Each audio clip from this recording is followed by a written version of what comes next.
Hello everybody and welcome back to True Crime Metrix. Tonight we're going to be having a look at June, Lacasse and Jeff Umchinda. What about if they got together, huh? How do you think that would look? Would Jeff move to Miami, become a dermatologist and get all the best skincare treatments for free? Every day, June Umchinda would wake up and apply ablutions.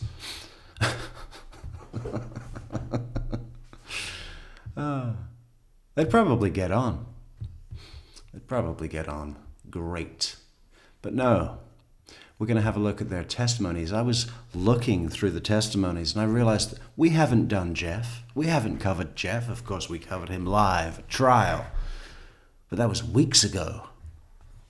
It's time to have a look. I don't remember anything about trial now. It's been too long.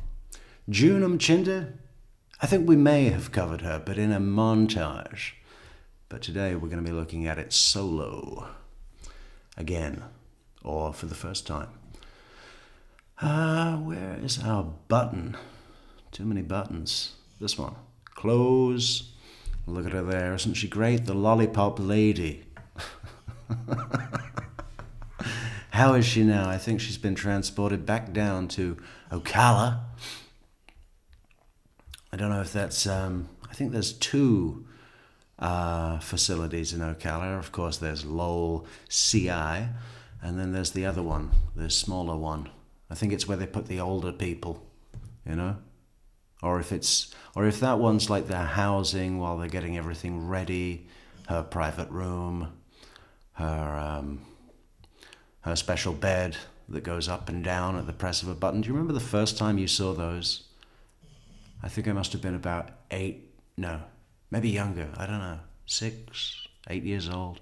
I looked on the TV and there was a lady in a bed with a remote control that turned into a chair at the touch of a button, and I thought, this is fantastic. You know, I cannot wait to be 77. Long way to go. We're halfway there.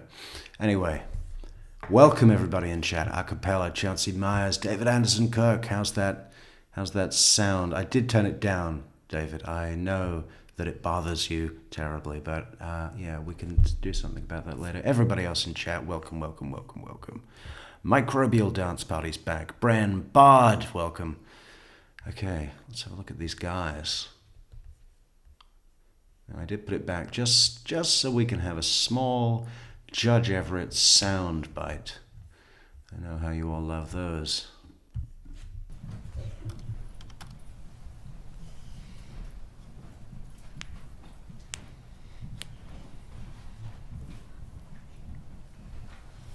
Oh, and hey, I've been fucking with the levels, the audio levels. So if this video needs turning up or turning down, Acapella's gonna let me know.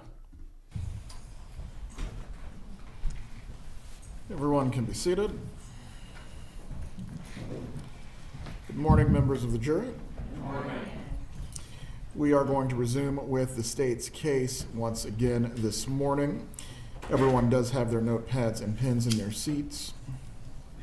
All right, and for the record, the jurors have responded in the affirmative. Ms. Kappelman, you may call your next witness. State calls Jeff Lacasse.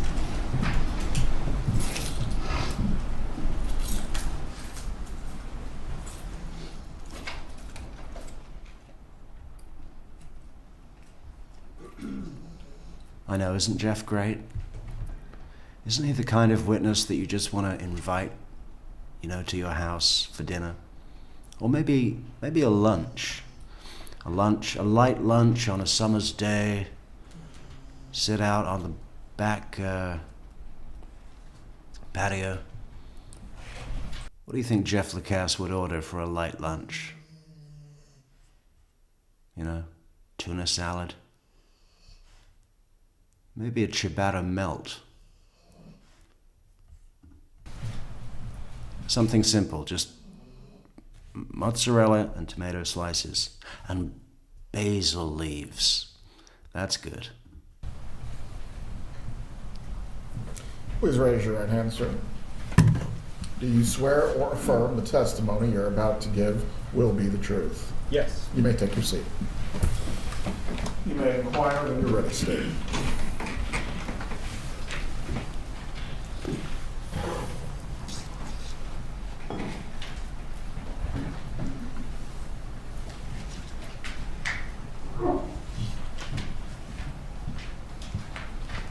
Sir, please introduce yourself and spell your name. I'm Jeffrey Lacasse, pardon me, Jeffrey How are you employed? I'm an associate professor at Florida State University. How long have I like the update on the glasses, Jeff. He's adopted rave goggles. you been at FSU? Since 2013, so 11 years now, 12 years now. Have you always lived here in Tallahassee? I was here from 2000 to 2008 pursuing my doctorate, and I went to Arizona State for 5 years, and I came back in the fall of 2013 when all this happened. Okay. And back in that time frame, did you have a relationship with Wendy Adelson? I did. When did that relationship begin? We started dating in late September of 2013. Okay. What was the nature of the relationship? At first, it was very casual. We weren't exclusive. After Halloween, things started to accelerate. That's the fall of 2013. And then by late February, early March, we were an exclusive couple.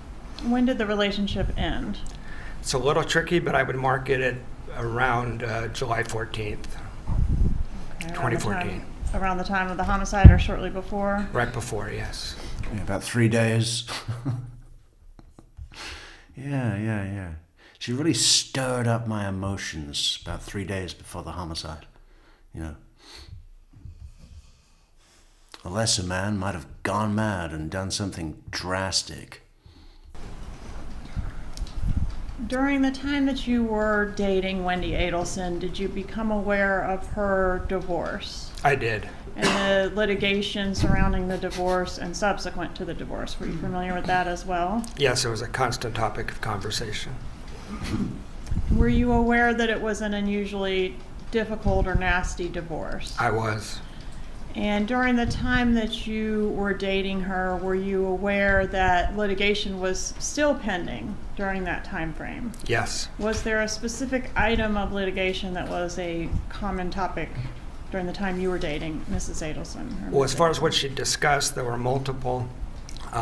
The relocation motion had just been denied a couple months before we started dating, so that was still very much on Wendy's mind.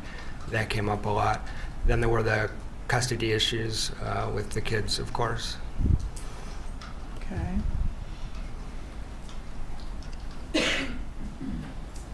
Did you know Dan Markell? I met him briefly, a couple times. Was that in the context of you being the new boyfriend and exchange of the kids kind Exactly. Picking up the kids, swimming lessons one time. Never spoke to him for more than 2 or 3 minutes. of thing? The interaction Michelle, welcome back, Michelle. Yeah, what do you think about Jeff's hair? What could we do? I mean, it's fine. I think the beard could be a little lower, you know. Sort of a it's a little you know, woodsman. It looks like a woodsman. Yeah, he's either moving to Miami to become a dermatologist or Montana to become a woodsman. that you did have him with him, were those cordial? It was polite and cordial. Did you have any issues with him other than things that Wendy was telling you? I sort of adopted the Adelson family narrative. I kind of believed what Wendy was telling me. And Wendy and I also had mutual friends from when I was here before, and they had sort of adopted that narrative as well. So I didn't have a personal beef with Dan Markell, but I did believe sort of the Adelson family story about Dan Markell. Which is that he was making it very difficult for Wendy. He was a difficult person. Yes. If you know, did Wendy Adelson want to relocate to South Florida? Yes, she did, very badly. And why did she want to relocate to South Florida? She preferred to be down there with her family. She also hated Tallahassee. That's in my original, police statements. It was almost a daily topic of conversation how much she disliked Tallahassee. So it was both. She really disliked Tallahassee. She preferred to be in Miami. On our second date, she broke into tears talking about relocation and abruptly ended the date. I mean, it was still very visceral, very important to her. All right, and that was shortly after. I feel like we should put this on half speed. Jeff talks fast, not so fast as in his interview, the unredacted interview, but even when he's talking slow, my brain, it can't quite keep up. I feel like we're missing a lot. Are we missing a lot? We should go half speed. After the relocation had been denied, is that right? Yeah, that would have been last week of September, so a couple months after. It was fresh then, yeah. Okay, and were you specifically familiar during that time with the litigation seeking to limit Donna Adelson's exposure? Look at that face. I mean, I just want to sculpt her out of ice. To the kids, or to have her be supervised in the presence of the kids, because Dan was alleging that she had made disparaging remarks about him to the children. Yes, I was aware of that. How did you become aware of that? Multiple ways. Wendy talking about it. And it's hard to remember which exact emails and motions I was forwarded, but definitely Wendy's talking about it for sure, and perhaps I was sent court materials. Okay, were you also shown things in her presence? Yes. All right, and if did Wendy take that particular filing seriously? Was she upset about that or worried about that? Yes, every time there was a motion, they took it very seriously, and I'd reported to the police that it was disruptive on the relationship because every time something was filed, dates would get canceled, Wendy would be in a mood, Wendy would be upset, so. When you say they took it seriously, who are you referencing? The entire family, but Wendy was the person I was having contact with. But it was known to me that the whole family was upset. Okay, and how do you deduce that it's a they and not just a Wendy? Is she in communication with the family? Is she relaying that to you? How do you know that? For multiple. False speculation and opinion. Overruled. He may testify as to his personal knowledge. You're not to repeat, however, what anyone said out of court, Mr. Lacasse. Sure. So conversations with Wendy, which were. Yeah, it's like his fourth trial, so I think he could do your job at this point, Judge Everett. Consistent, and also observing the family dynamic, which was, I described to police as a family without boundaries that... David Anderson Kirk says, it's Jackie who I can't understand. Her words or the point of why she's talking at all. I tell you what, if we have time, I think we will, because I think both of these witnesses this year were more brief than they have been previously. So I think we should do Jackie's opening statement, right? Which was also brief. But we will try and see what her point was. We'll make a list, we'll review the list, and we'll piece it together piece by piece. Sort of not having just a shared family life than your own. Opinion. Stand as to opinion. All right, so in your observations, let's keep it specific to Donna, if you Yes. don't mind. Was Donna Adelson very involved in her daughter's life? Yes, absolutely. Was she very involved in her daughter's divorce litigation? Yes. And I say divorce, I know the divorce was already final, I'm referencing the subsequent litigation as well. Yes. During the time that you were in a relationship with Wendy, did you have the occasion to meet her family? I did. When was that? I met Donna, I met her multiple times, but Wendy had me come over to her house and had me have dinner with Donna in mid-November. So I sat down and had dinner with Donna. there's about 6 or 7 other occasions that we met and or interacted. Me picking up Wendy to go on a date, and the parents would be in the living room. We went to a Hanukkah party together. We went to the circus together. Wendy's parents would use Wendy's van to transport the kids, so I would come pick Wendy up from the house to bring her to work because the parents needed the car. I met Charlie in March when I stayed with him, so that's some of the interactions. All right. And when you met Donna here in Tallahassee, was Harvey always there as well, or would sometimes be I don't Donna believe Harvey alone? was there. I don't believe Harvey was there that time, but he was there other times. So did it appear to you that Donna was frequently in Tallahassee? Donna was definitely frequently in Tallahassee between September and early May. So I've been watching a fair bit of body cam material recently, and wouldn't it be great if we had a body cam footage of Jeff's, what did he say, sort of brief lunch meet with Donna? You know, that would be great. Maybe we should get to the point where we all wear body cams all the time. You never know. Imagine what that video would be worth now. If you could just go onto a server and download the body cam Jeff Lacasse video of his lunch meet with Donna, where she really wasn't that interested in meeting him. I'm sure it was quite a big deal for Jeff, right? Because he was so wanting to get established within Wendy Adelson's, there's really no need to use her last name, is there? Wendy's family life and so on. I'm sure meeting the mother, I'm sure he wore a fresh, nicely ironed shirt, perhaps, and, you know, put a bit of product in his hair for once, you know, and swapped out the rave goggles for something a little bit more professor. After that, I'm not aware of her being in Tallahassee. Well, I think she was in Tallahassee quickly once or twice after that, but in terms of extended trips, there's an awful lot of, mom's here for a while going on between September and late April, early May.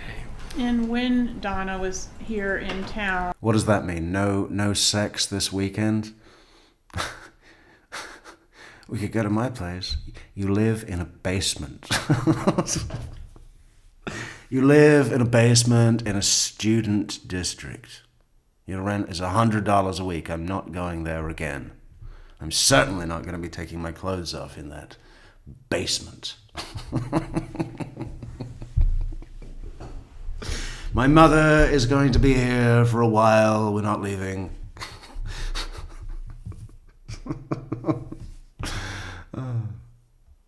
You know, he'd probably put fresh sheets and everything. Nice chilled bottle of Bollinger in the fridge, in the broken fridge, in the broken, smelly fridge of a student apartment. staying with Wendy, what was the purpose of the visits, if you know? I think multiple purposes. The children was what almost everything revolved around, so spending time with the kids would be the main purpose that I was aware of. All right, and you said you met Charlie. Where did you meet him?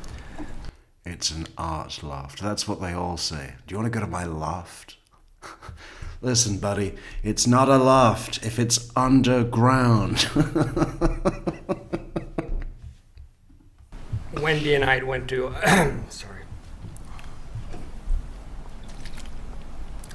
Wendy and I went to Alternative Spring Break in Immokalee, Florida for Spring Break 2014. After we were done with that, Alternative, talking about the gourmet swingers like we have been recently, doesn't alternative spring break sound a bit swingy? field trip of sorts. We went and stayed with Charlie at his house for one night. So I spent one evening with Charlie Adelson. All right, and did you interact at all with Donna and or Harvey on that trip? No, they didn't attend. We didn't go there. Did you ever spend time with Donna Adelson in South Florida? No, All right, so the only times you met her were here in Tallahassee. that's correct. What were your interactions with Donna Adelson like? Frosty. You know, I don't know why I put on my best ironed shirt, you know, that had the little, you know, what is it? What's the crocodile? Lacoste? Lacoste, isn't it? Yeah.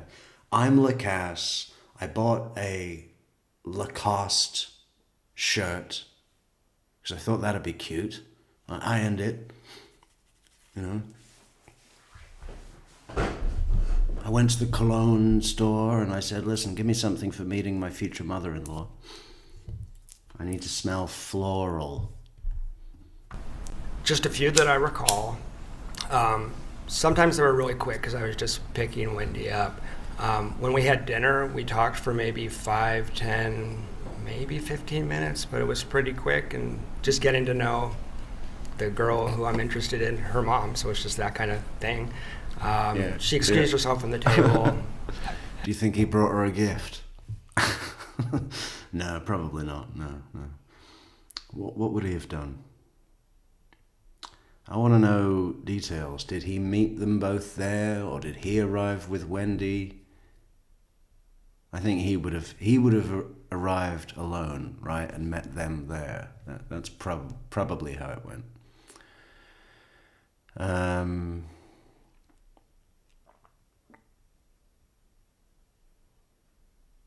Yeah.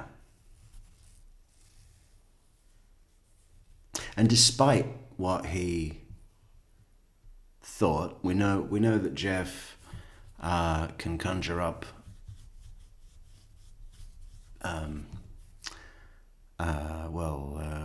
you know, polite reports on you know, from Charlie. Charlie's sitting in the hot tub first time they meet. Yeah, I was anally violating this girl because she got me punched out at a wedding. And I really made it hurt. Okay. We've just met. And your sister is there, listening. But still, you know, when they left, he sent that nice text to Charlie, didn't he? What did he say? Hi, Charlie, it's Jeff, as in Wendy and Jeff. Sorry about the clusterfuck with the cab, man.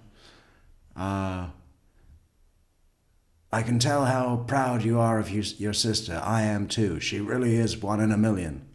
Blah, blah, blah. I mean, you know, he was shocked at Charlie's character and demeanor, but put all that aside, right? And I think when he met Donna, the same sort of thing would happen.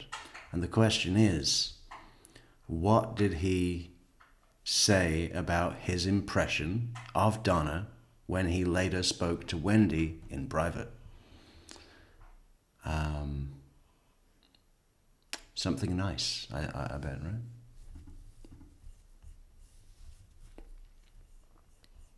After like maybe 10, 12 minutes, something like that. And so Was that a conversation where it was just the two of you seated at the table? it was Wendy, myself, and Donna. Okay. Just a getting to know you type thing. Just Okay. ended fairly quickly. What about Catherine Magbanua? Did you ever have an occasion to meet her? I did. She was at the dinner at Yardbird that myself, Wendy Adelson,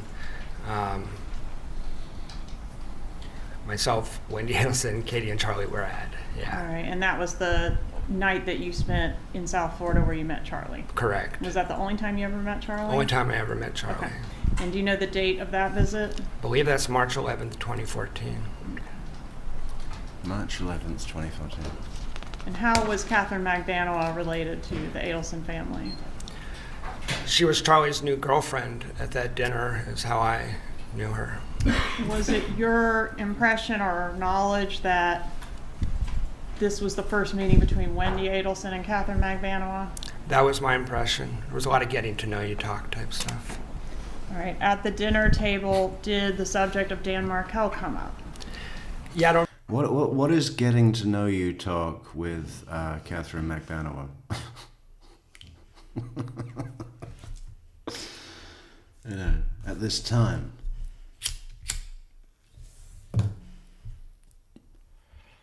At this time, what would that have been like? What would Jeff think of Katie?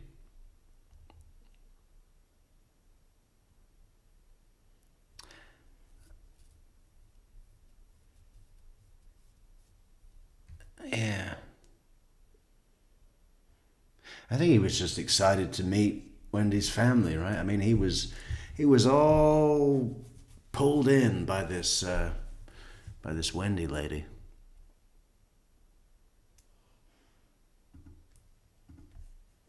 I don't remember a lot of specifics, but I think it came up kind of briefly. There was a lot of talk about Wendy's book. I remember that part.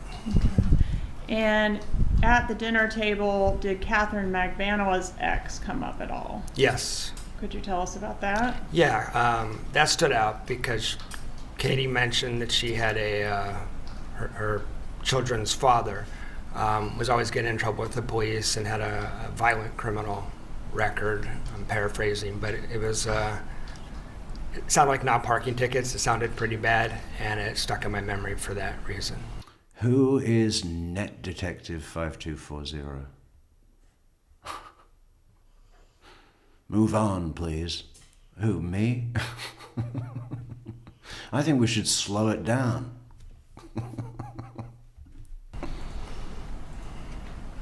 What happened after dinner? We went back to Charlie's house on Well Harbor. All right. And did Catherine Magbanua go back to Charlie's house as well? No. Chauncey Myers says Charlie was most likely doing coke that night and oversharing. I don't think he needs coke for his thing. I mean, we saw him on the stand, you know. There's no... imagine him on coke. I mean, you know, that definitely... I'm sure he loves coke. But, can you imagine that? I mean, that's like Charlie with all of his fucking ADHD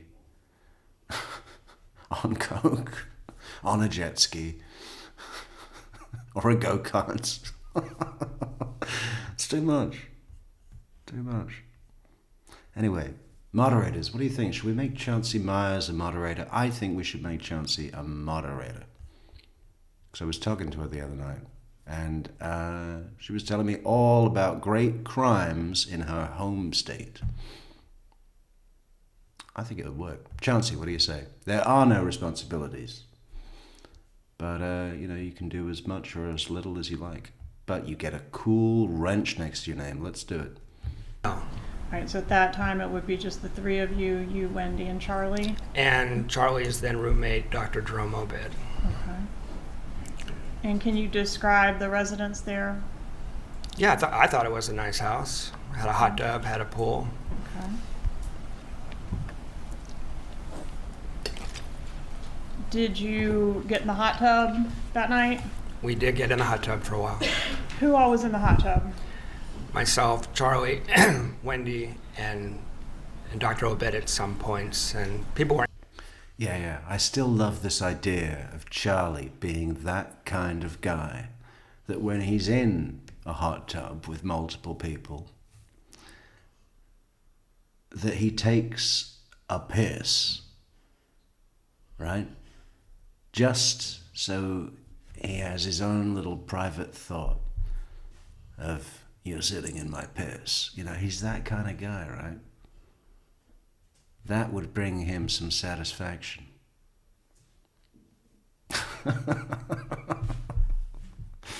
100%. in and out, but those were the four that were in the hot tub.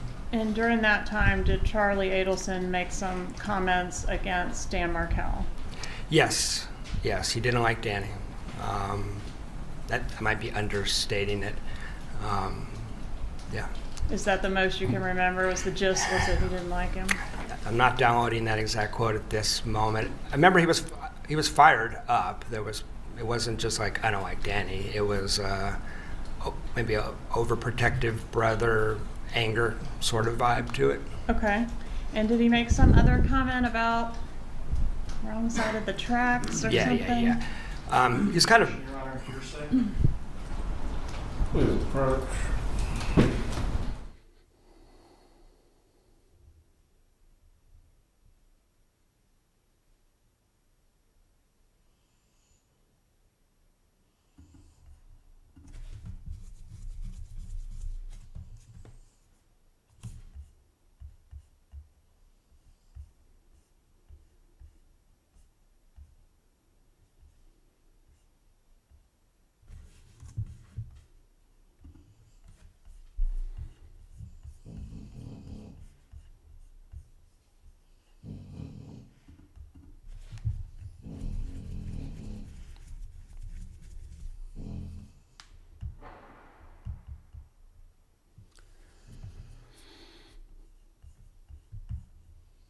Cocaine is a blast. Okay, David.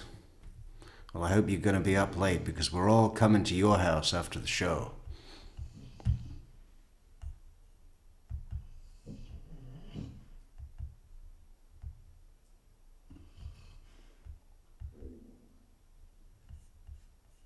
I think Harvey Adelson could do with a little. A toot. A big one. Maybe that's the problem with his mouth.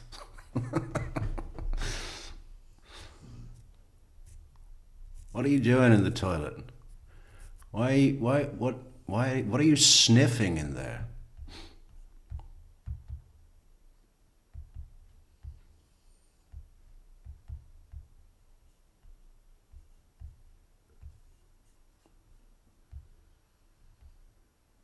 Yeah, chances on, guys. Next comment she makes, she's going to have a nice wrench.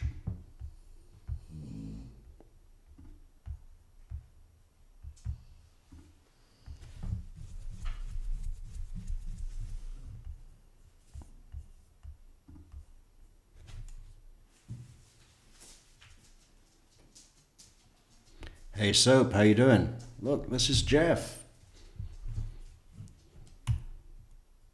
And that's Donna.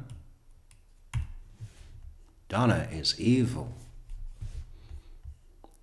Hey, Mr. Pinto Peabody, how you doing? Sally. Thank you for the super sticker, guys. Don't forget, you can support the channel, everybody, on buymeacoffee.com/True Crime Metrix. PayPal links in the description. Patreon memberships also now available, along with super stickers and super chats. We would appreciate it, and everybody join the fabulous Discord. Links in the description. Social networks. If you want to be social and on a network, click those links.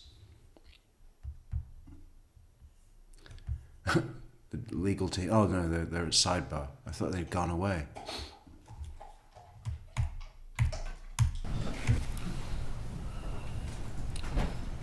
The objection is overruled. You may continue with your line of inquiry, Ms. Kappelman.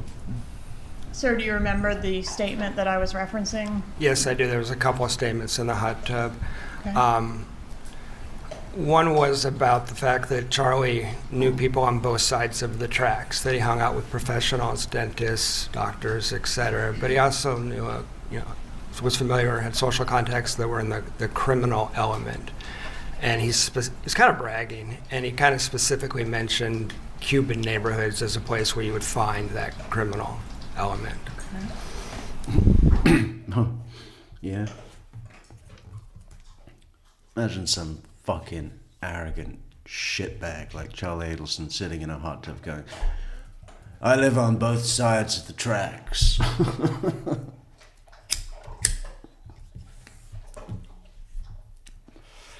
Who are you, Nicholas Nickleby? I want to ask you about an incident involving, I think the context is assessing Wendy's oldest child for gifted placement. Do you Yes. know where I'm going with that? Yeah, I do. Okay, could Um, you tell the jury, please? Wendy was looking to get her older son tested to see if he was gifted to get him placed in school. This is spring 2014. And I was trying to put her in touch with some people that could do that. And we were talking about that, and she asked me when children develop autobiographical memory. Is your training or profession such that you have some God, what a question that is, huh? For someone who wants to wipe out their father before they're old enough to commit that to living memory. So,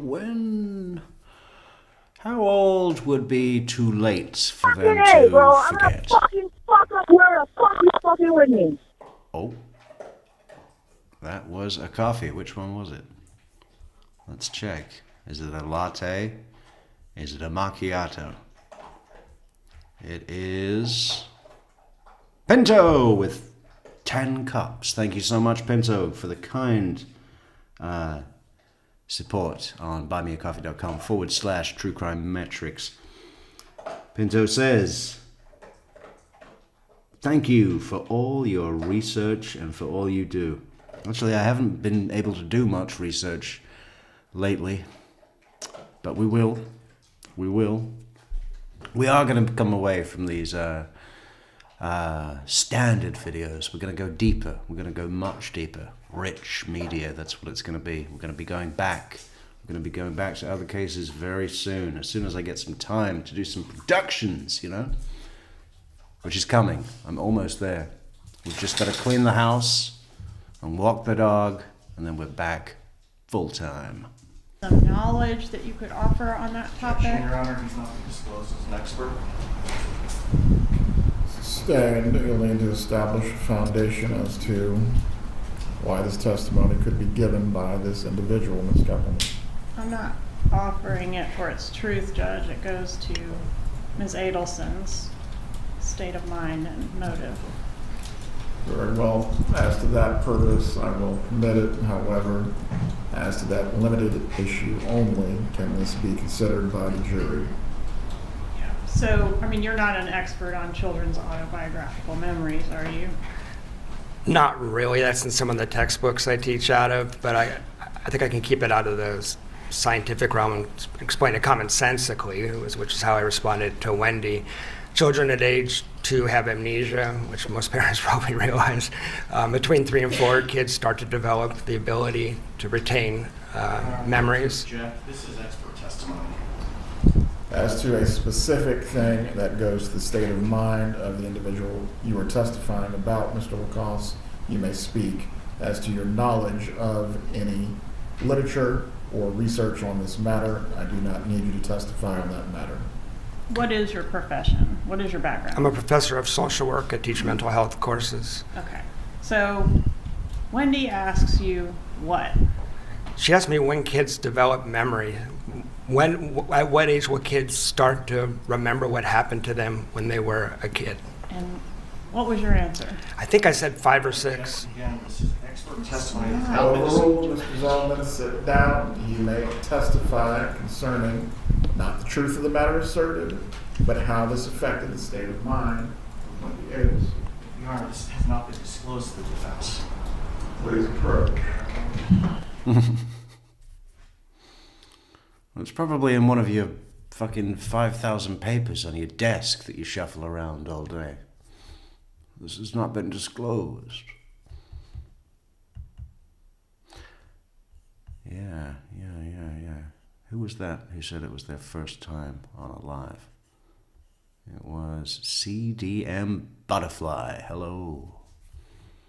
Welcome. Welcome, Butterfly.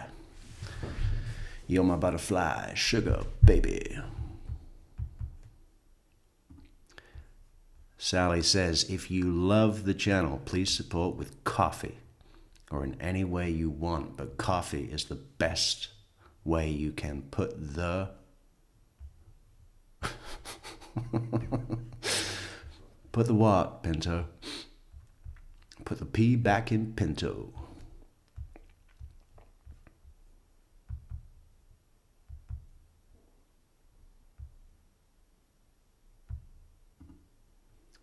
else have we got here?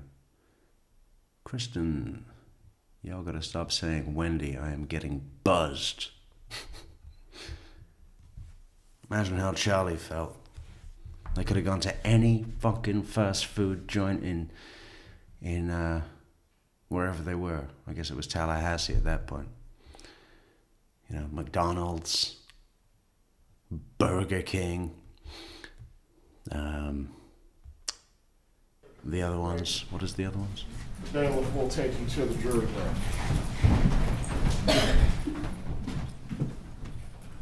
White Castle.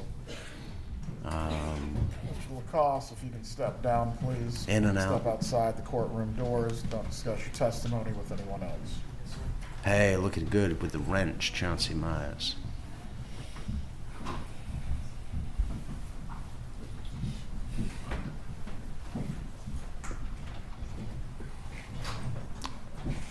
Oh, Everyone we'll talk can be about it. seated. We'll talk about it later, Chauncey. I want to make it clear what I expect of you. I'm just kidding. It's very light. It's more of an acknowledgement.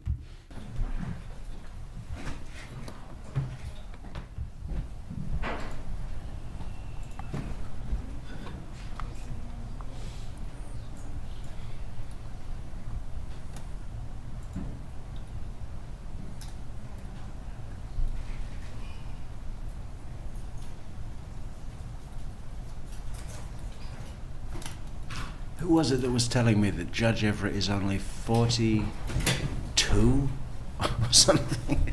43? I've never thought about his age at all. You know, I just think of him as much more senior than me. But not by that much. How strange is that in years? I mean, he's essentially an 80s child, and to be honest, mostly 90s. He grew up watching James Avery on The Fresh Prince of Bel-Air. Maybe that's why he decided to go so big. Uncle Phil.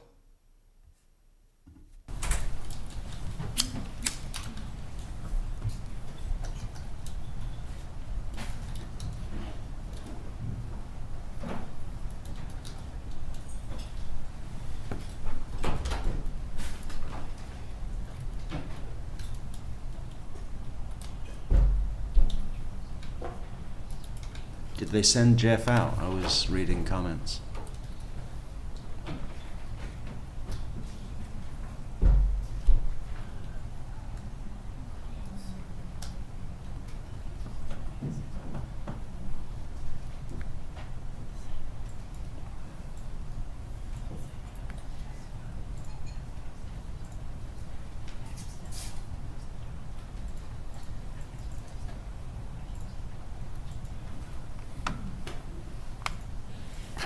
I know, Michelle.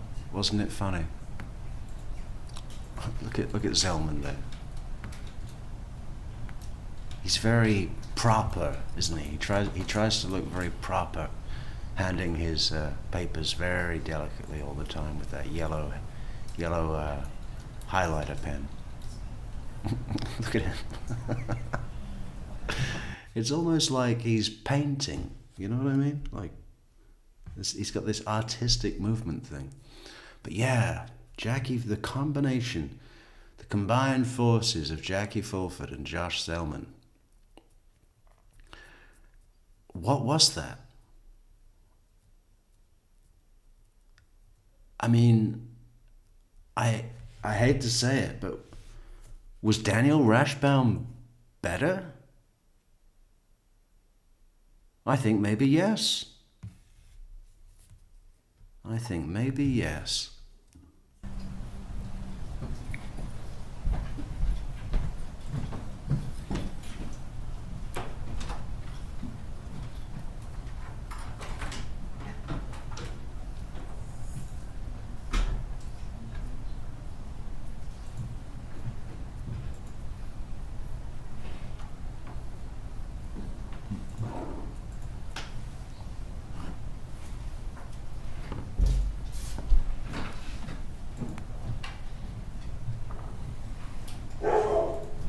Uh-oh. All right, we need to skip this. Josh Zellman could take all night. Ms. Keppelman, how long do you think it will take to find this portion of either the deposition or material provided in discovery? Maybe another 10 minutes, Judge? Very well. We'll take a recess then 10 until minutes. 9:40.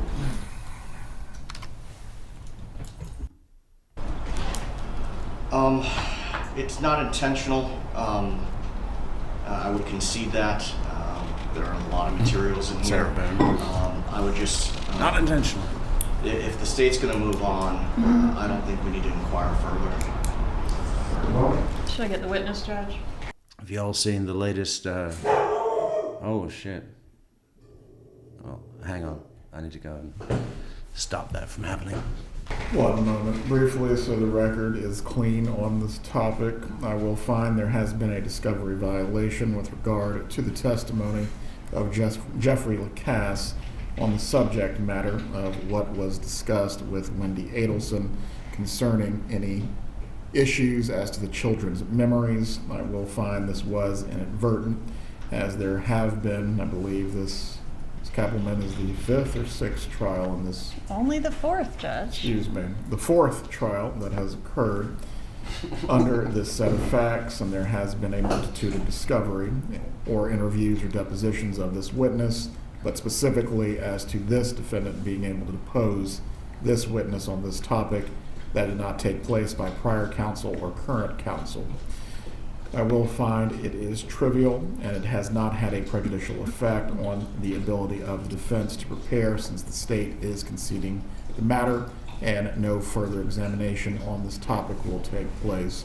The court will give a curative instruction to the jury for them to disregard and not consider as evidence in this matter any testimony that has taken place concerning a conversation between Wendy Adelson and Jeffrey Lacasse as to the children's memories.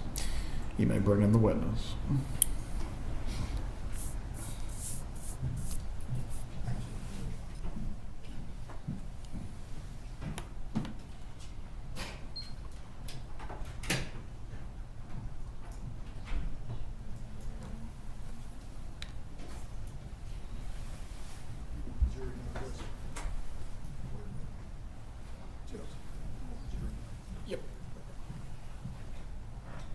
They might be using the bathroom, but once they're ready, yep. You can come back to the witness stand, Mr. Lacasse. Just for the record, I conferred with the defense counsel about the decision to do a curative instruction, even though it sounded like they weren't asking for it, and it sounds like they're in agreement with that procedure. That's correct, Your Honor. I wouldn't know why you would have an adverse. Well, there could be an argument that it draws more attention to the information, so I just wanted to make sure that their agreement was clear for the record. Mr. Zelvin, do you wish to have the curative or do you not? The proposed curative is acceptable, Your Honor. Very well.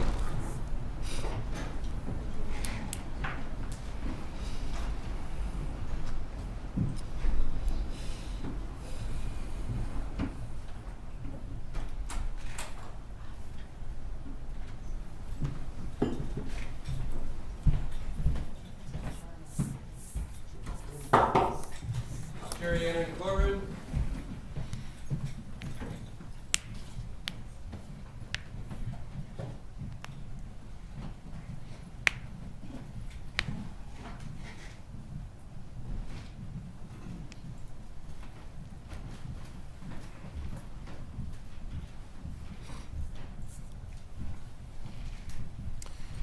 Everyone can be seated. Members of the jury, before the examination of this witness continues, I am going to give you a brief instruction.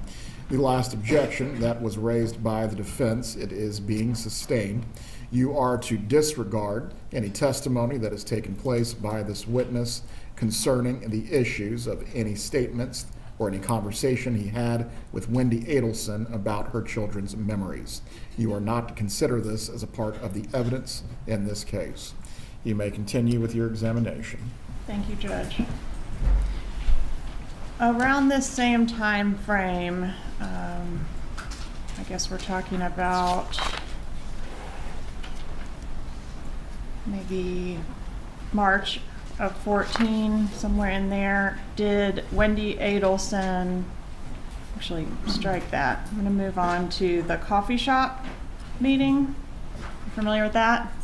The June 4th coffee shop? Yes, sir, June 4th, 2014. Did you have plans prior to that meeting to travel with Wendy Adelson over the time frame in which Dan Markel was ultimately killed? Yeah, that's right. And on June 4th, I had planned to see Wendy and the kids at her house that night. Middle of the day, she called me to sort of an impromptu meeting at Red Eye over on Thomasville, and she abruptly canceled our trip for reasons that didn't make much sense. When was the trip scheduled to happen? The 11th to the 17th. All right, so you would have returned home actually the day before the murder Correct. occurred. Okay, and did she express concern about not being home in time to pick up the children? Yeah, the reason she canceled the trip was I'm worried we're going to get Objection to hearsay? Sustained unless there is an exception. Ms. Calhoun. Goes to motive, Judge. Overruled. Don't care if they go on a trip or not. All right, sir, so the reason for not going on the trip? The reason for not going on the trip was, well, it was tied up on a couple of things. First of all the stuff going on with Danny was a constant refrain. But given the stuff going on with Danny, she was concerned that she might not be back in time, even though our flight was to land the day before. And it wasn't so odd to me. It wasn't winter. We're going through it. It's like LA to Atlanta to Tallahassee, leaving in the morning. I didn't see any real reason why that would be a problem. She would have needed to pick up the kids on July 18th, right? Yes, she knew that then. Their schedules were planned out for like months. Okay, so you would have returned on the 17th, and she would have been picking up her children from preschool on the 18th. Yeah, I think 5 p.m. on the 18th, which is why, I mean, I didn't object. I just said, okay, I didn't make a thing out of it, but it didn't make any sense. Okay. And that, just for clarification, that conversation occurred on June 4th. It did. Okay, when was the next time you saw her after that coffee shop meeting? Yeah, so that was mid-afternoon, and in the evening, I had plans to go see her and spend time with her and the kids. And then she had contacted me that she wasn't feeling well and I should like rush over there, essentially. She had a stomach problem, so I got there as quickly as I could.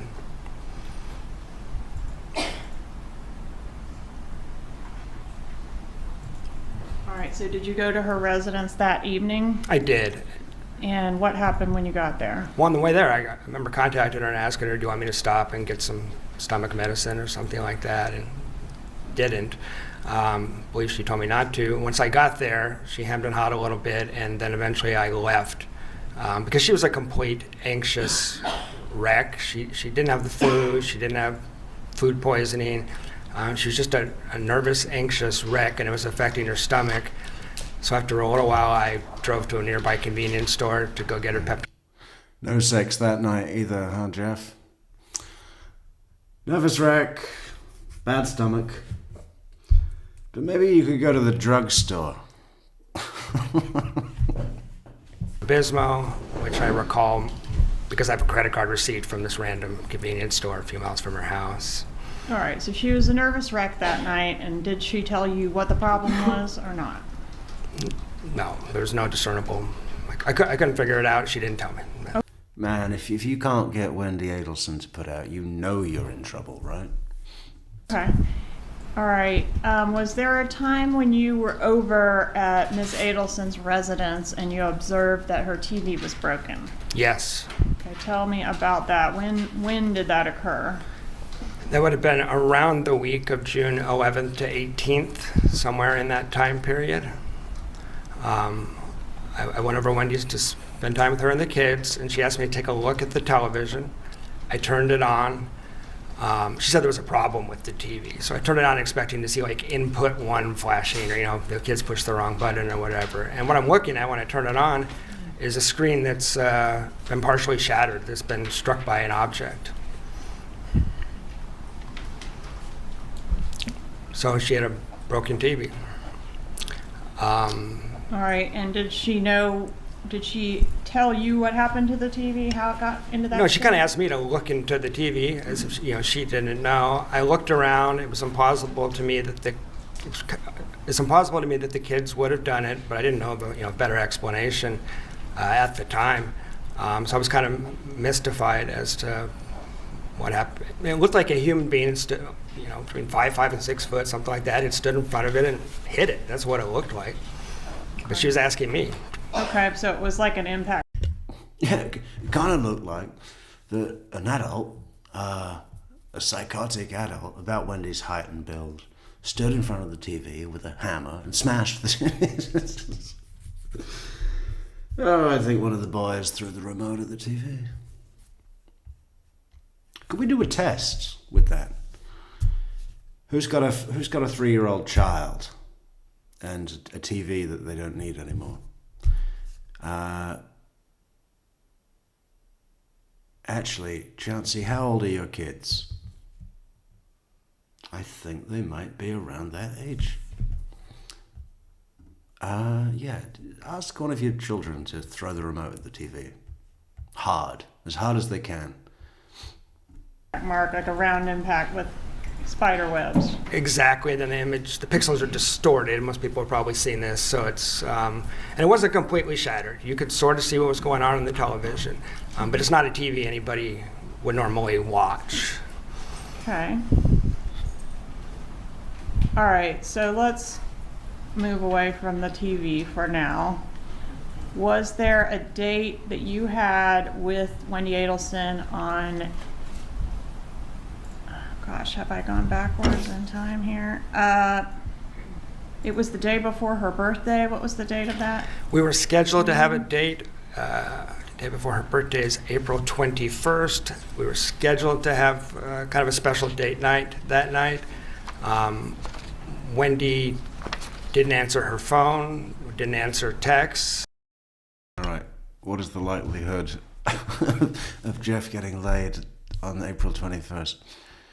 She's not answering the phone, not answering texts. They did have plans for a special dinner, but it sounds like those might have been cancelled as well. We'll have to see how the story ends.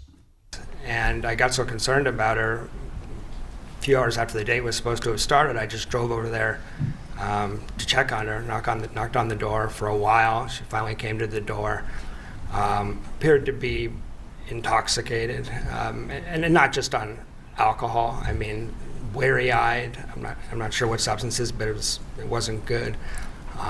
She wanted me to stay, and I was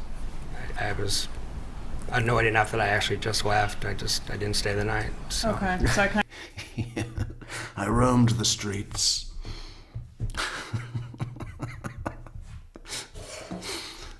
Can we hear that again?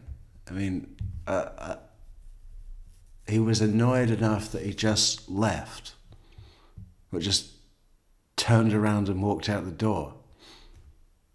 Didn't even close it. Just left. Just walked. Left his car running. of got our timeline out of go her, back. but some That night, and on, gosh, have I gone backwards in time here? It was the day before her birthday. What was the date of that? we were scheduled to have a date. The day before her birthday is April 21st. We were scheduled to have kind of a special date night that night. Wendy didn't answer her phone, didn't answer texts, and I got so concerned about her, a few hours after the date was supposed to have started, I just drove over there to check on her, knocked on the door for a while. She finally came to the door, appeared to be intoxicated, and not just on alcohol. I mean, wary-eyed. I'm not sure what substances, but it was. Okay. So again, he's pulled out that nice shirt for the special date night on her birthday. Big plans. You know, big hopes, big dreams, right? They'd made plans, special plans, and then, you know, it comes to time, he starts calling, no answer. Starts texting, no answer. Finally, after probably several hours when they've missed their reservations, he just goes over there to see what's up. Knocks on the door for a while. And eventually she comes down to the door, drunk, high, you know. Who are you? Jeff who?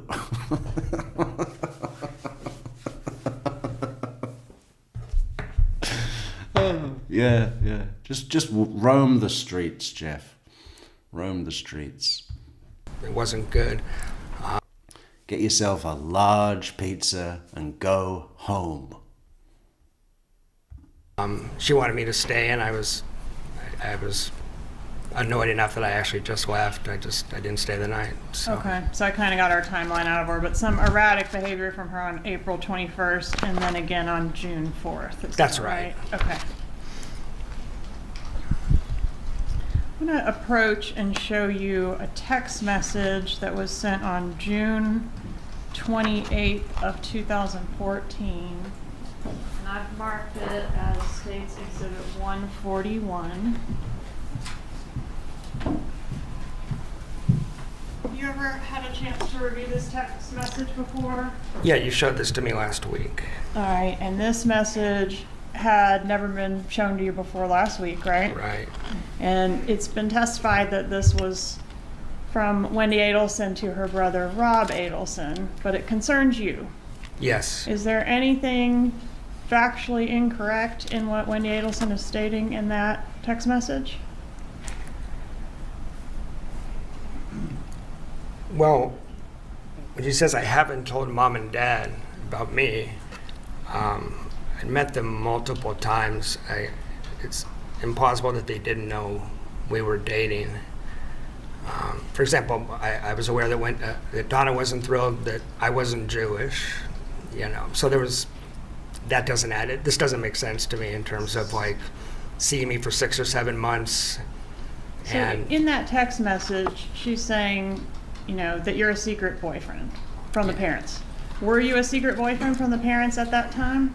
It's implausible. No, I don't think so. In fact, you'd met the parents several times. Yeah, and had conversations with them, limited conversations, but conversations. And the other part that's, I think, really significant is the kids talked about me constantly. I have all kinds of text messages and emails where Wendy's mentioning the kids are down in South Florida talking about me. Judge, at this time, I'd ask to move into evidence states 141.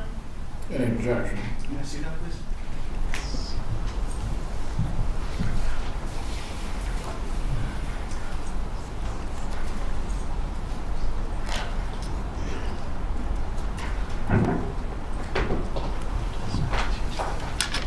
No objection. States 141 is admitted at this time.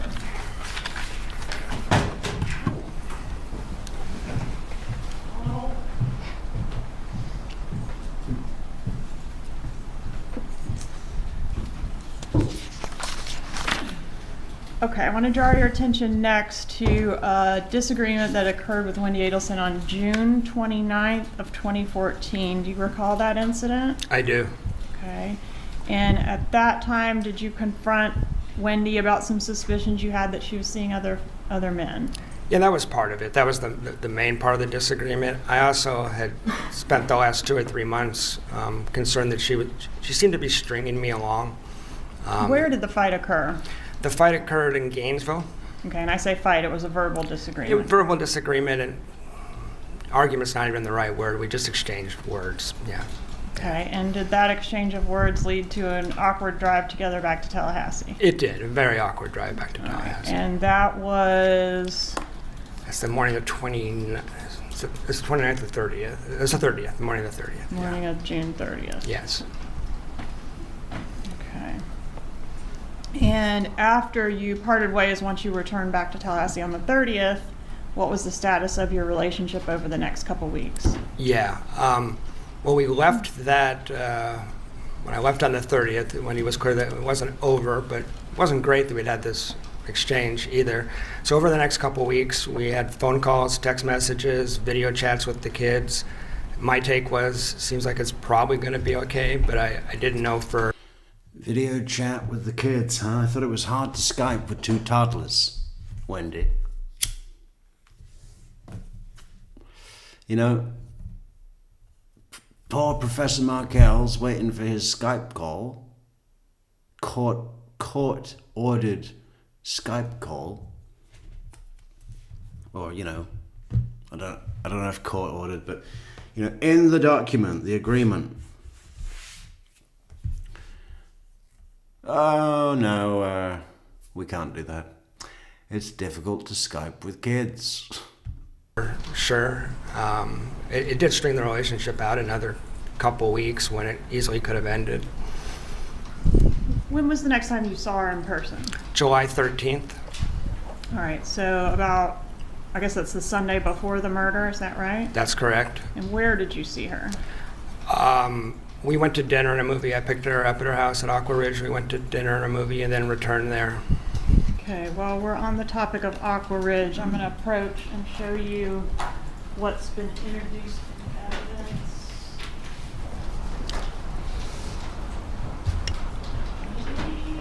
Is that in evidence, Mr. Green?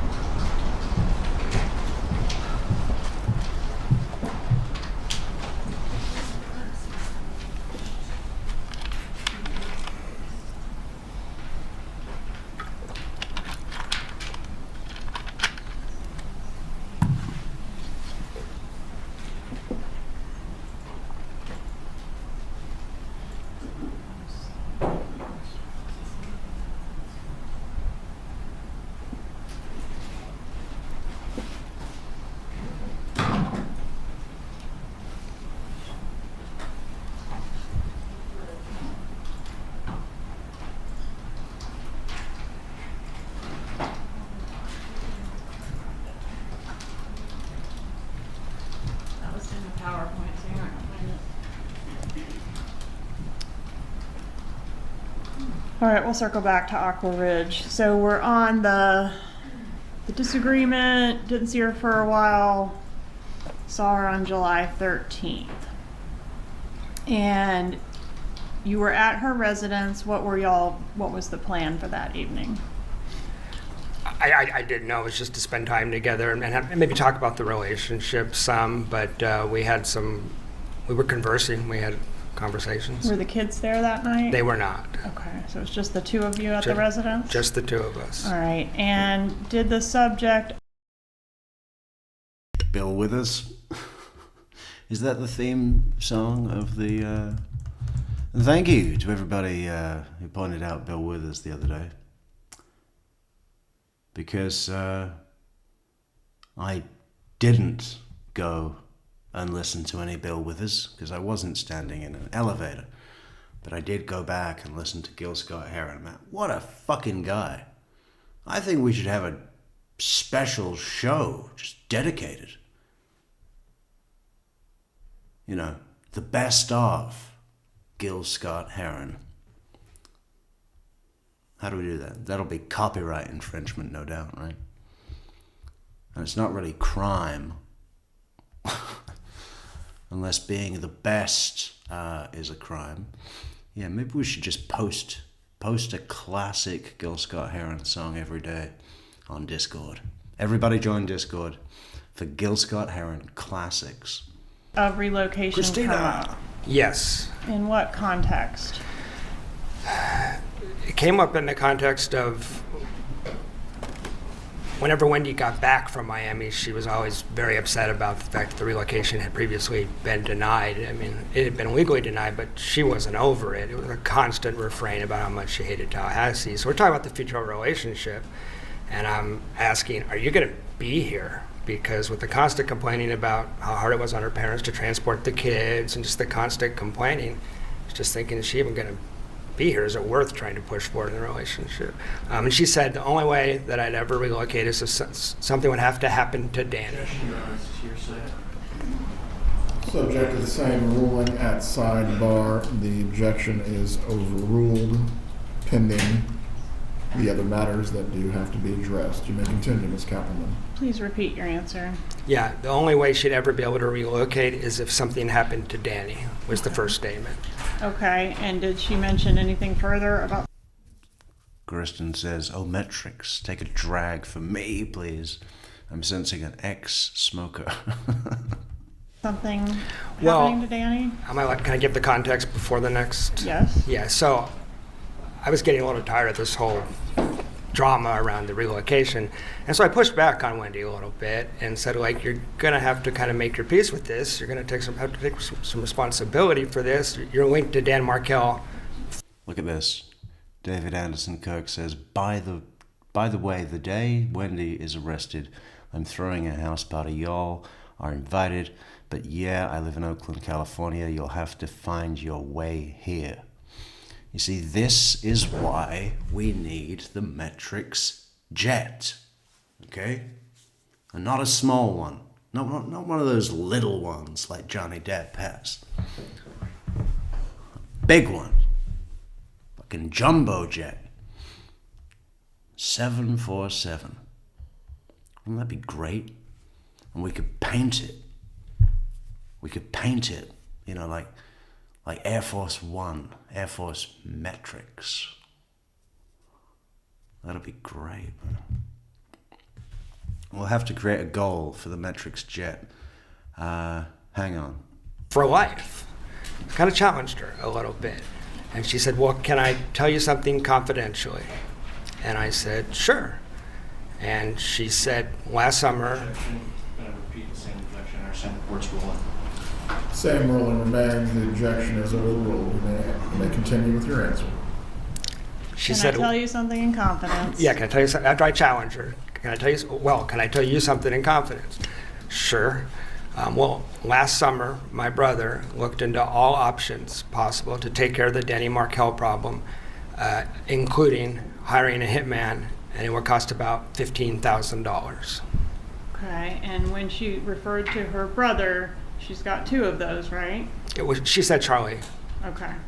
And when she said Charlie looked into hiring a hitman, are you familiar with Charlie's joke? I looked into hiring a hitman, but got you a TV as a divorce present because it was cheaper.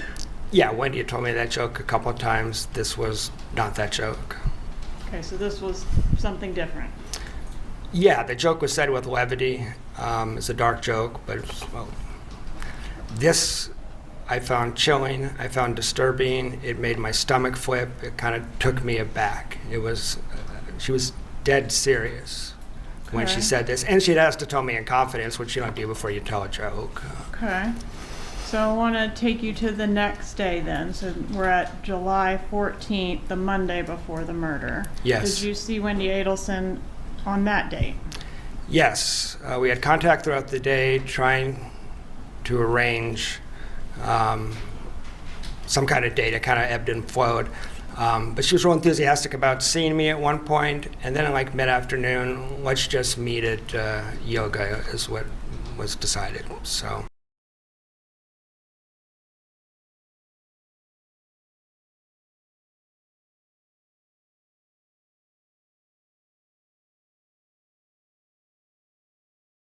We went to yoga.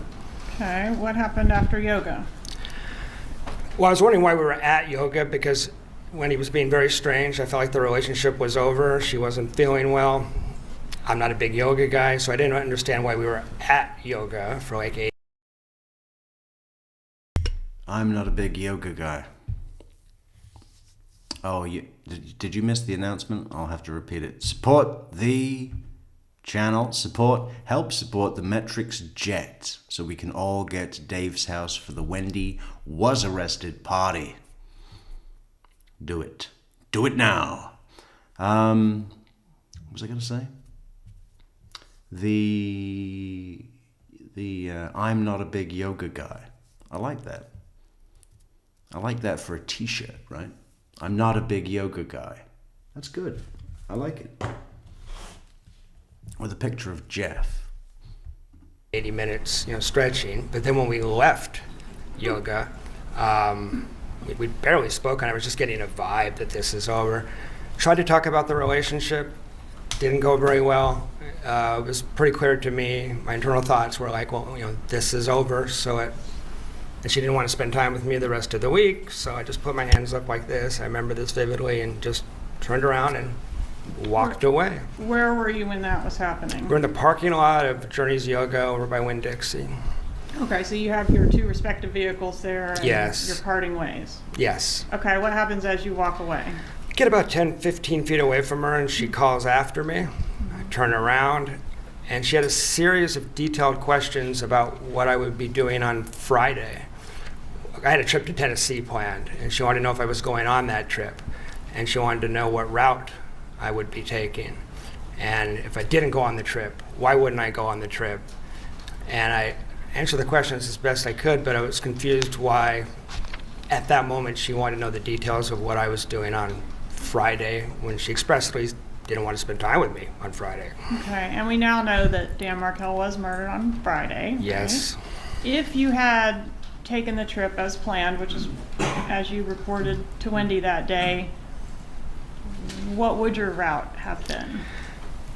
I would have left my house at about 11 a.m., which Wendy knew. I'd related my plan to her earlier in the relationship. Needed to get to Atlanta for dinner and was worried about traffic and stuff like that. So I would have left at 11, and I would have driven down. I would have got to Capitol Circle in Thomasville, which is close enough to Danny's house that it kind of gave me the creeps. It was kind of weird. Yeah. Okay, so physically, you're saying you might have been sort of consistent with how the killers fled town. Yeah. Okay, and after this yoga date and the discussion of your travel plans, did you get an email from Wendy? I did. I'm going to publish what's been introduced into evidence as states 64 GG.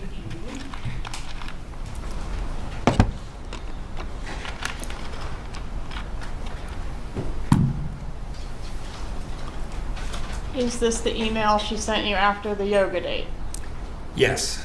All right, so is she breaking up with you? Is that clear? No, she's asking, well, I considered based on our interaction, I thought this is over. I had told Wendy if she wanted to break up with me, she doesn't like confrontation, just send me an email or text. She sends me this, which strings everything out for another week. So she's not breaking up. Functionally, that's realistically, I'm not dumb, I'm thinking we're over. But she's asking for another week, which brings it to the 21st of July. And I was puzzled. I wondered what in the world is going to happen July 21st. But I just didn't respond because she asked for no contact. All right, so she wants to have no contact for a week. Right. Okay. All right, I was able to find that photo I was looking for earlier, 86A. I can show you that. You recognize 86A? It wasn't really that clever, was it? I mean, she's been away for 2 weeks, I think, in South Florida. Comes back, sees Jeff. Mixed messages. She's into it, and then yoga, awkward yoga, and then no contact for a week. And halfway through that week, my ex-husband is shot in the face.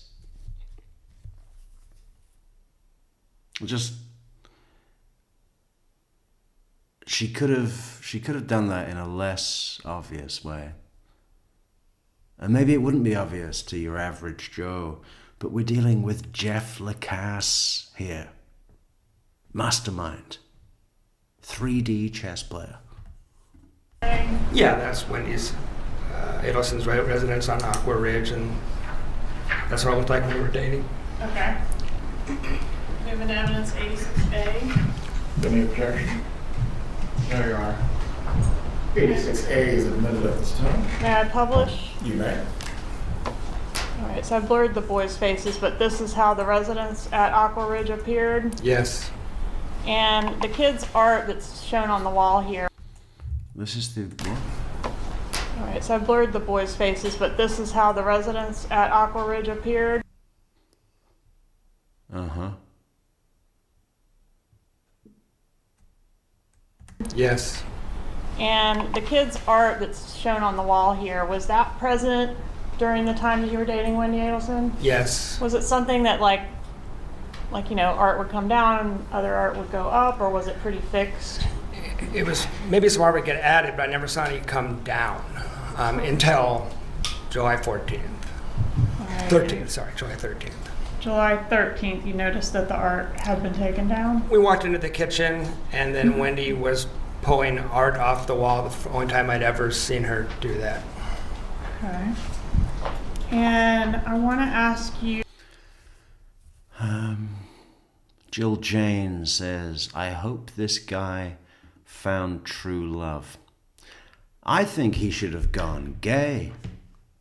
You know, after Wendy Adelson, you can imagine him going, that's it. I'm done. No more women, ever.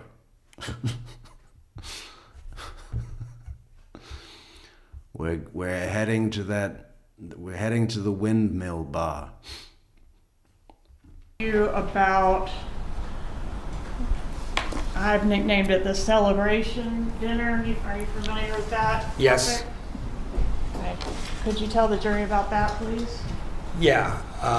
Objection, Your Honor. Calls for hearsay. I understand the court's prior rule. Objection is overruled. Wendy and I reestablished phone contact about 10 days after the murder. She called me, and we had three or four phone calls. In one of them, she related that her and Charlie had gone to what Charlie called a celebration dinner, and at that dinner, Charlie said something to her. She didn't specify what it was, and she spontaneously vomited all over the table. Why would you call it that, huh? I mean, if you want to have some sick in-joke between your fellow conspirators, you know, hey, you want to go to the celebration dinner to celebrate that murder that we did? Okay. Why tell Jeff? We went to a celebration dinner. It was not even a month after.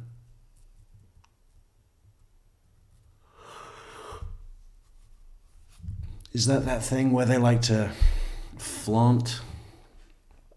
It was me, and you know it was me, but you don't really know. But I know that you think it was me.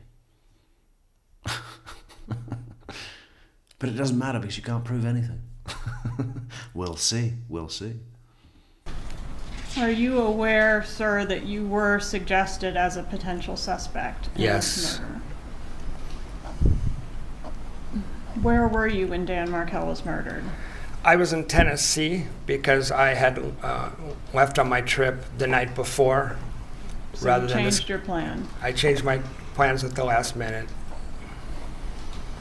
All right, and you provided law enforcement with some receipts and things to prove that you were in Tennessee at the time? All that, and I got a flat tire, so I ended up getting videotaped at a Kmart, and I know the TPD used that to exclude. I remember hearing about that for the first time not that long ago. You know, when it had been mentioned, I'd watched him say it. I don't know how many times over years, but I'd always not, you know, it just never landed in my brain that he got a flat tire. So he goes to yoga.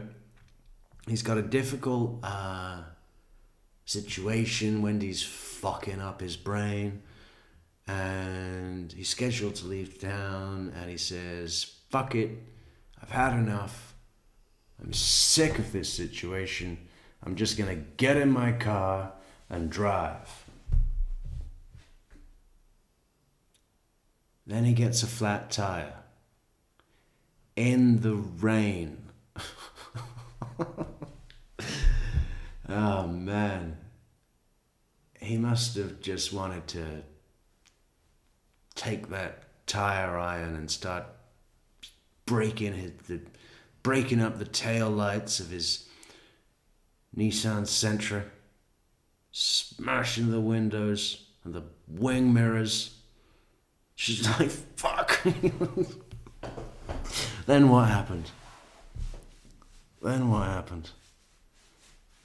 He went to Kmart, got all of his shopping, put it all out on the thing to pay, and realized he'd left his wallet at home in a different state. With me with the timestamp on the. Then I ran out of gas and had to walk to my hotel that had no rooms. And I slept in the hallway next to a noisy vending machine that I couldn't switch off at the wall because the socket was behind it and it was bolted to the floor. Surveillance footage. May I have one moment, Your Honor? Hey, thank you so much, Chance, for this super chat. Chauncey Myers says, Dave, I have been to California twice. I am ready for round 3. Get your ticket now, Chauncey Myers, on the Metrix jet.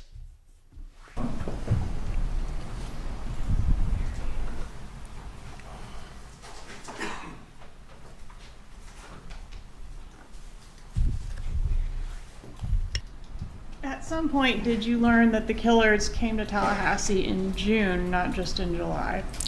Yes, when the arrests were made and the documents were released, I learned that, yes.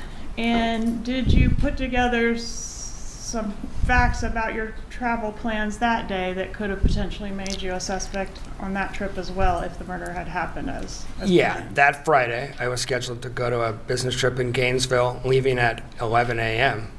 So 2 times in 2014, I leave town on a trip by myself in my car, and both times hitmen are in town trying to kill Danny Markel, once successfully, obviously.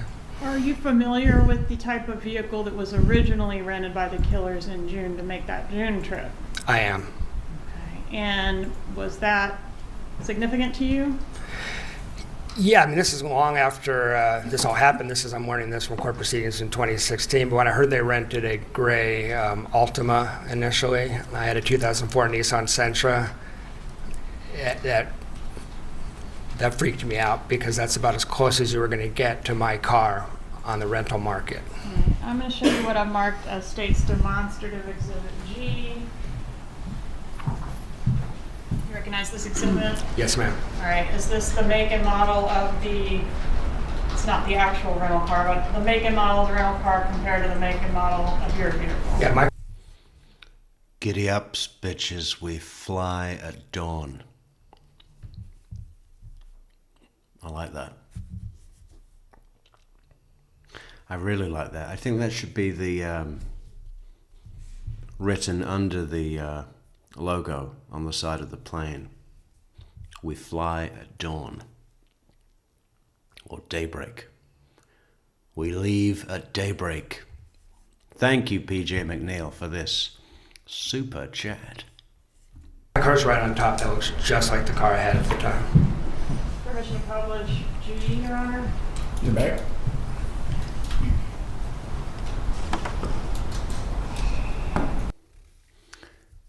Hey look, Chauncey Myers will be driving. I forgot she hates to fly. You see, that's good. What was that guy called that drove from Indiana all the way to Los Angeles and back, you know, in the same... Didn't stay, just went there and came back to murder his mother, thinking that he was not going to be traced. And when the cops put him in the interrogation room, he said, no.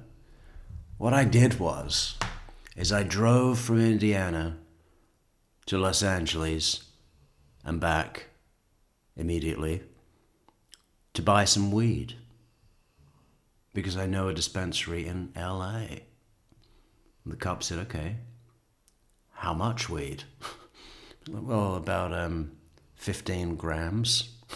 About $100 worth of weed. Yeah. I drove 60 hours there and 60 hours back and spent I don't know how much on gas. It's got to be... I don't know what that would cost in the States because I'm not that familiar with the gas prices. A lot. A shitload.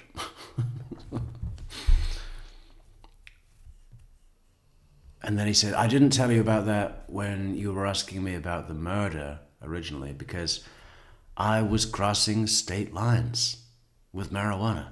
I mean, you could retrace those steps. Pretty easy. I'd love to do that one day, you know. I'd love to retrace the steps of Luis Rivera, Sigfredo Garcia in a rented Prius, Miami to Tallahassee. That'd be great to see it all through their eyes. I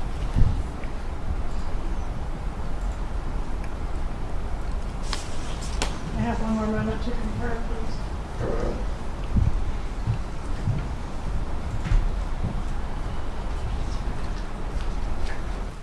No further questions, Judge. Cross-examination. Yes, Your Honor, just a moment.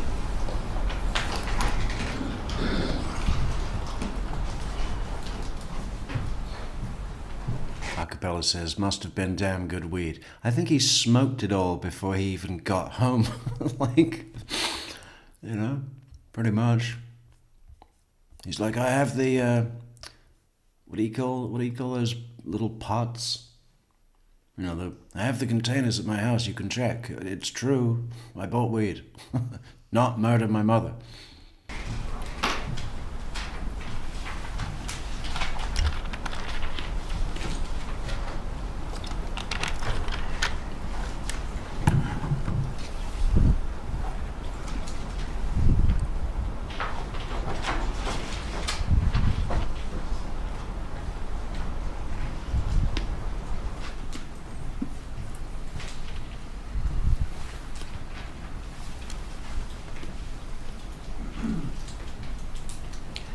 Good morning. Good morning. And it's Dr. Lacasse, correct? Jeff is fine. Mr. Lacasse is fine. Yeah. Nice try, Zellman. We don't stand on ceremony for Jeff Lacasse, okay? He's one of us. Dr. Lacasse, is it? It's professor, isn't it? It's professor. He's an associate professor. Doesn't that mean he has the title? Hey, thank you, Mr. Pinto. You testified that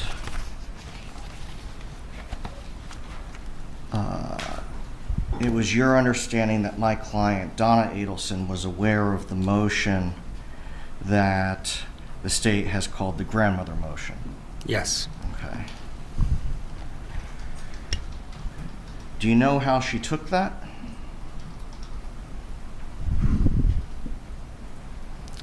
It was I'm hearing this stuff from Wendy. Okay.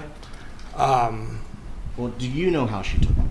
I mean, I wasn't there to observe her reaction. The whole family was upset about every one of these motions, was my impression, information coming from Wendy. Okay. And so the only person that you spoke with about how the family took... By the way, guys, it was LEVENTE. LEVENTE LAZAR, or LAZAR. It's spelt like laser. LEVENTE LAZAR. His name is Levente Laszlo Lazar of Bloomington, Indiana. And the Levente Lazar of Bloomington, Indiana was found guilty of murder in the stabbing death of his mother in Grover Beach, California. That was a pretty good show. We should link that. We'll put a link to that in chat. Things was from Wendy. Putting Charlie's Aside from Charlie in the hot aside tub, from Charlie in the hot tub, it was all through Wendy. That's correct, sir. isn't it true that you found Wendy? Let me find the exact quote.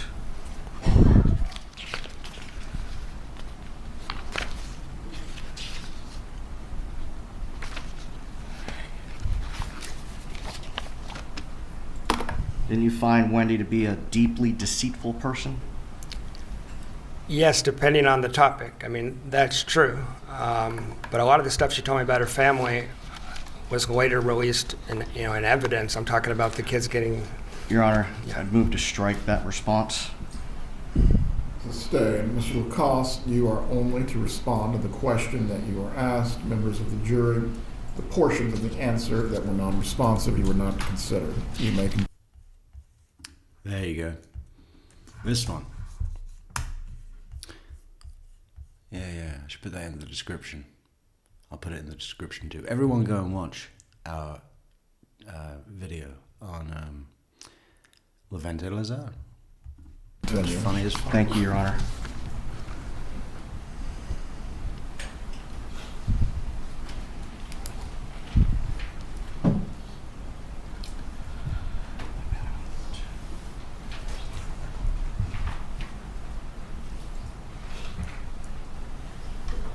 And you yourself do not have any personal knowledge as to how my client, Donna Adelson, took the grandmother motion, do you? No.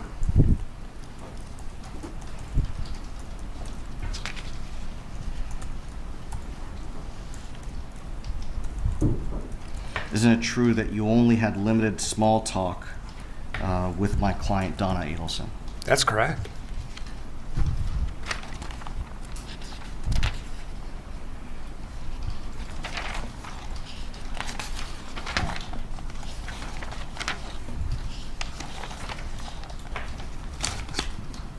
Now let's talk about the damage to the television that you observed in June of 2014.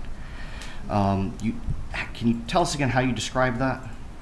Yeah, there was a spider web pattern, like in the center of the screen, and it radiates outwards. Anywhere it's been cracked, it will pixelate. So you can see what's going on, you can track it, but it's not pleasant, and you would never watch that TV. And we watched a whole movie on that TV at Wendy's insistence, which was why I remember this. It was a very strange evening. Didn't you suggest going to watch the movie on another TV? Yes, I did. There was a perfectly good TV in the other room. That's correct. And she made a fuss.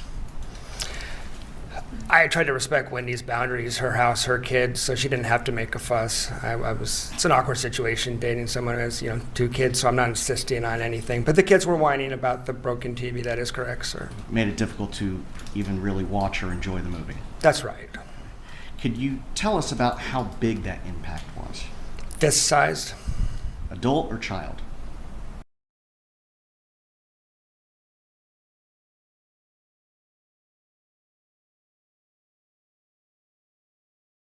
Yeah, about the size of an adult fist, I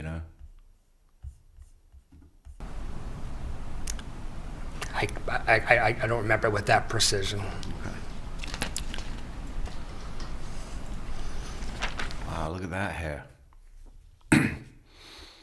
Sort of reminds me of, what's that movie with the mad professor? It's like Gene Wilder, almost, right? I mean, just the hair now, not the face. The face is Ben Franklin. If Ben Franklin had Gene Wilder's hair, actually, it's not a million miles away from Ben Franklin's hair. Let's check that.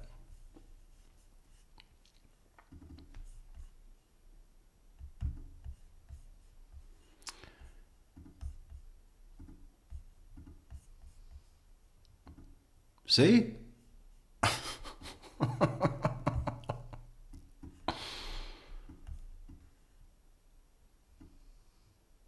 Trick or treat.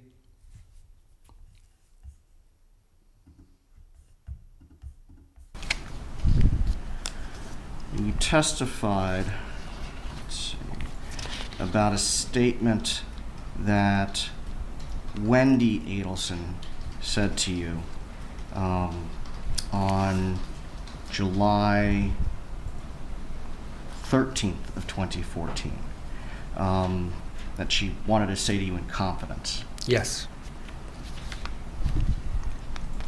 And it was that her brother looked into hiring a hitman. Her brother, Charlie. Her brother Charlie. Yes, sir, that's correct.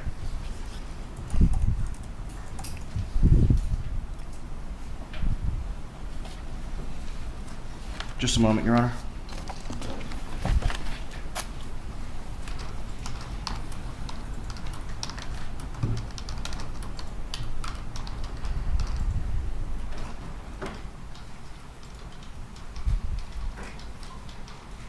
Can I talk like Robert Plant? Nah.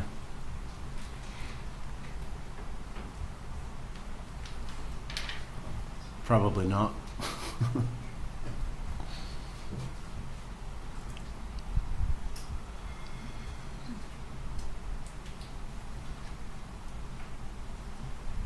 I could have a go at Ringo Starr.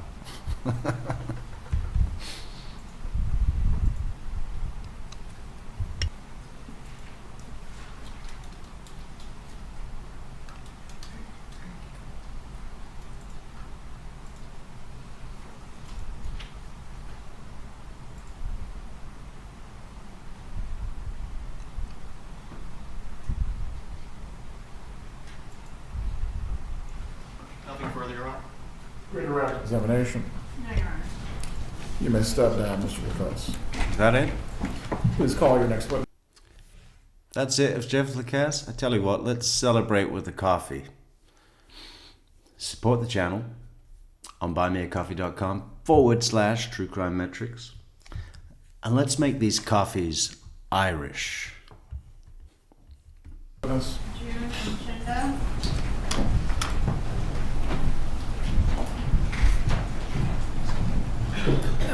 Straight into June. Does Jeff have back problems? I think I remember hearing that. Or is it the Air Force thing? He was in the Air Force for, about a month. Couldn't shoot. And decided to go into social studies. Because you can't do both, you know what I'm saying? The Crypt Keeper, yeah, that's it. Dark brown, yeah. That's it. What was his name? Emmett Brown. And the actor was Christopher Lloyd, right? Great Scott.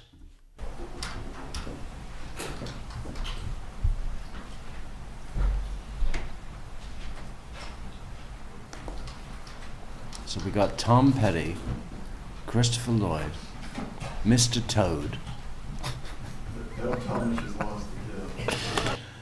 You know what I'm going to do tomorrow? I'm going to get an empty picture of the defense table and superimpose Dark Brown, Tom Petty, the actual Dark Brown, the actual Tom Petty, and the actual Mr. Toad, and post that on Instagram. Follow us on Instagram. Follow us on buymeacoffee.com/True Crime Metrix. Become a member, a coffee member, an Irish coffee member.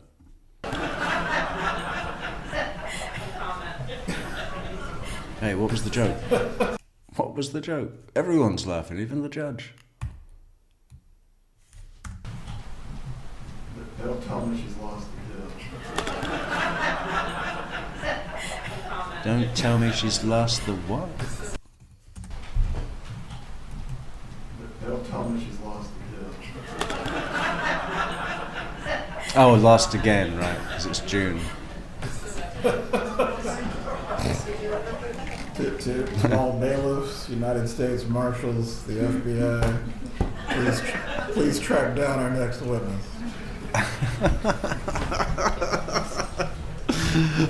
What a guy. To all bailiffs, the United States Marshals, the FBI, please track down our next witness, June Umchinda. Hey, Riding Shotgun's here. How you doing, Riding Shotgun? How's Vermont? Apples. Apples everywhere.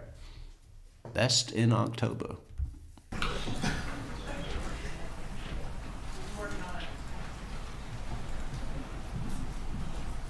any of our jurors need to use the restroom during this period? Yes, we do. Bailiff, please take the jurors to the restroom. The juries.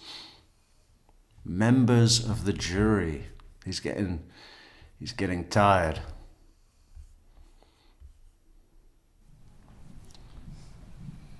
Look, Mr. Toad and Doc Brown are kissing.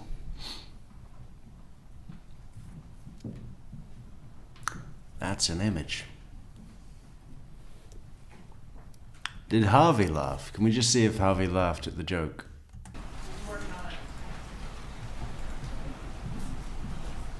Do any of our jurors need to use the restroom during this period?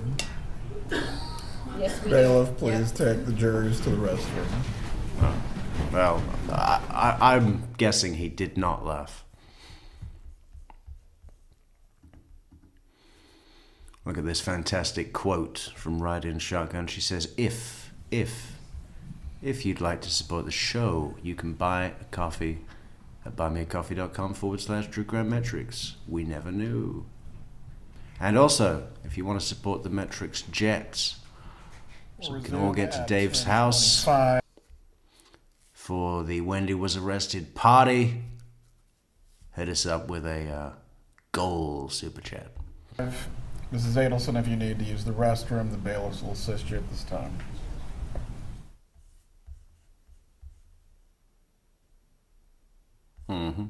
Okay. Come on, June. June, you're being weird, June. You're stupid, June. No, you're either stupid or you're lying. You know what I want to do tonight? I want to work out with my girlfriend, watch the basketball game, and have some Maine lobsters. But all you want to do is bitch and moan. I've still got to find that and never lose it again. It's buried in 350 wiretap calls.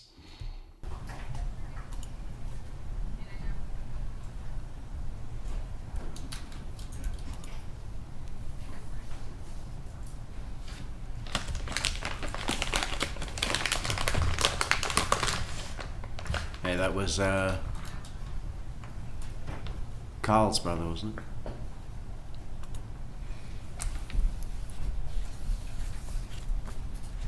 I got a great comment on one of the videos the other day. I was checking the comments and the top of the list was, "Hi Carl, happy birthday," or something. You know, for a moment I thought, you know, is Carl Steinbeck me?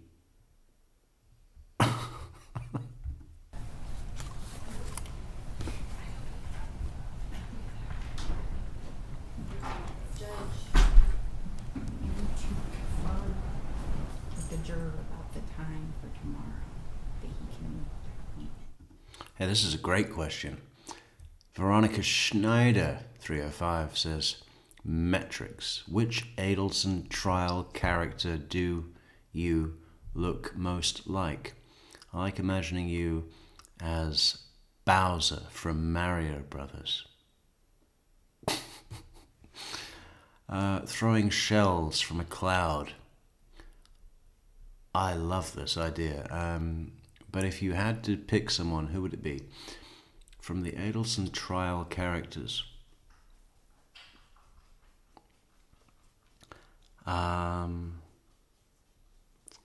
Probably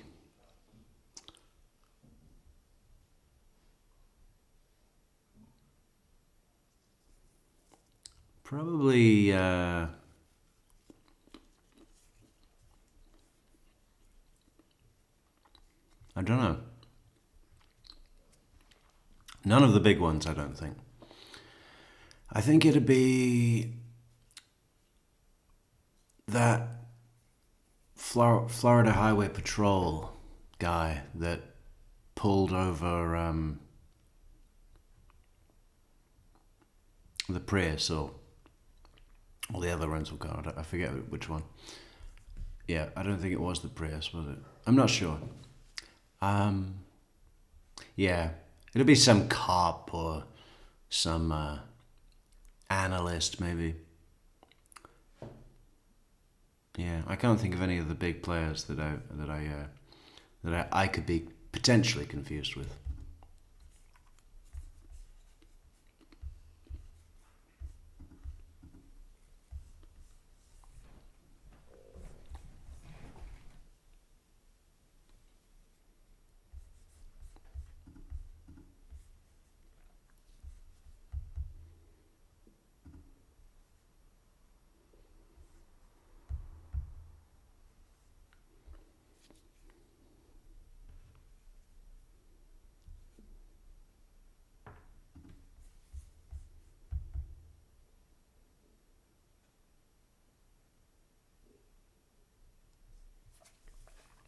Oh, cool.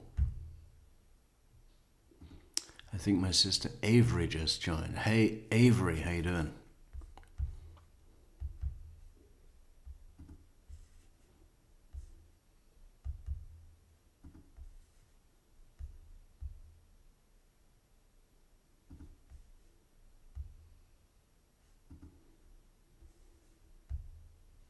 Okay, she is lost, isn't she? I'm sensing Judge Everett's going to make another joke when she finally comes in, which is going to be great.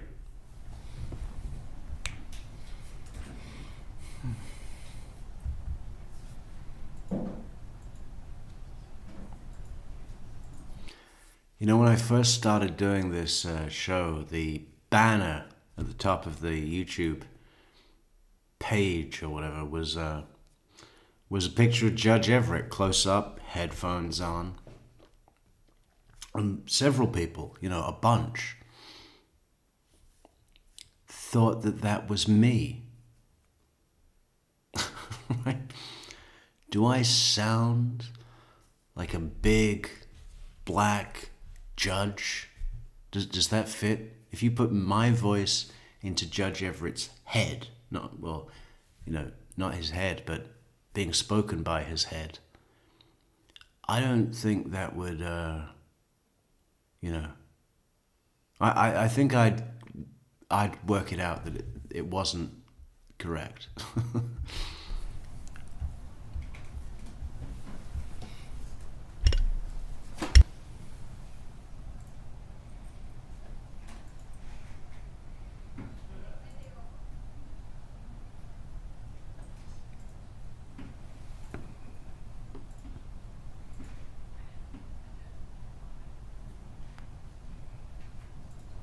He's asleep. Give him some sugar quickly. Fruit pastels.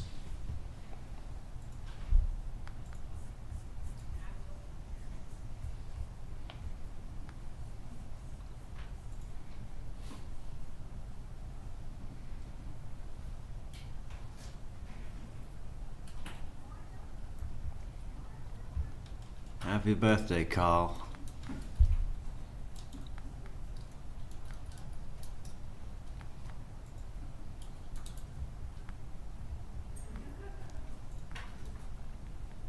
$44 double digits. I have never been 44. How is it? All right, you're entering courtroom.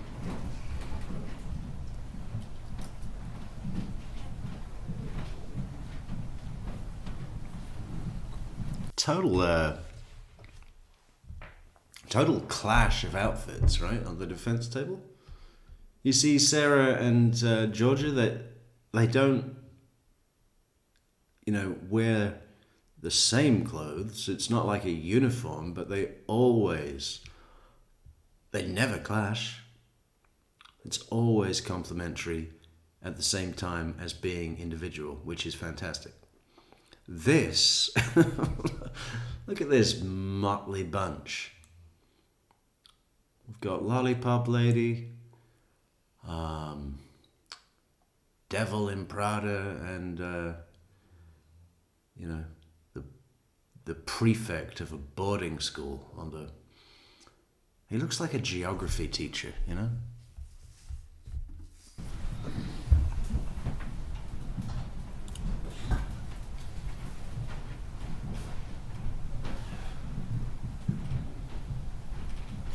The beard autopsy guy, yeah. Everyone can be seated. You may bring in the next witness.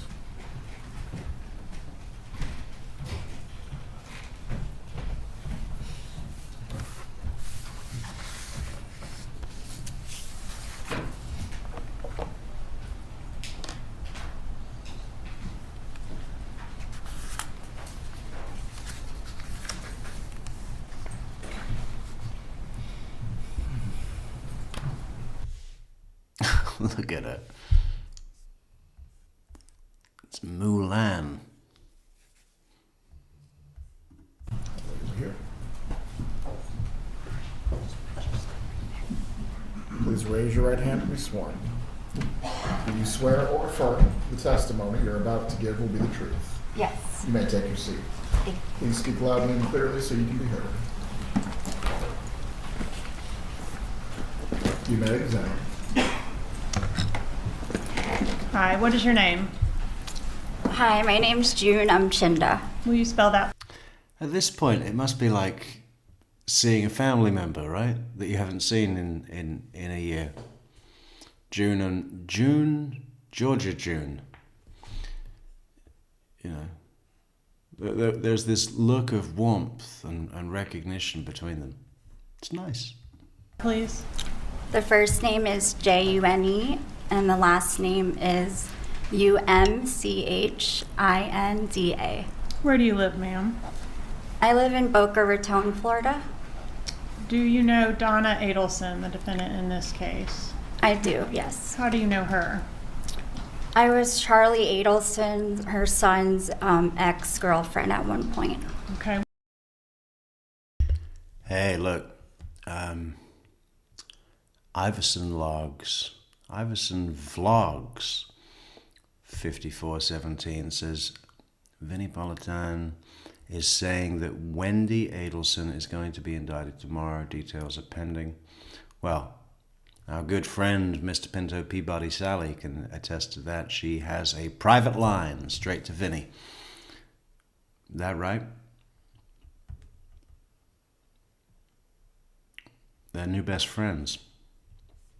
Yeah. Indicted, not arrested. I mean, is that verified? Wendy Adelson indicted tomorrow. So what happens then? It goes indictment, warrant, arrest. 16th of October today. Well, I guess for me it is.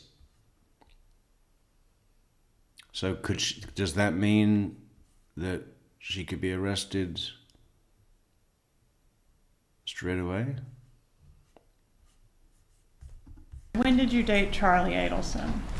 I dated him in 2015 to 2017. I met him after the murder. Okay. Do you recall what month in 2015 you began dating Charlie? It was Adelson? October. And then broke up in what month of 17? In June. Okay.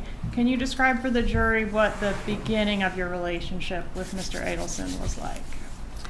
Well, in the beginning, him and his family were not being investigated by anything, so it was just a normal relationship. Everything was great. Did you describe it as a fairy tale? I did. Had you met his mother? I have. How many times did you meet his mom?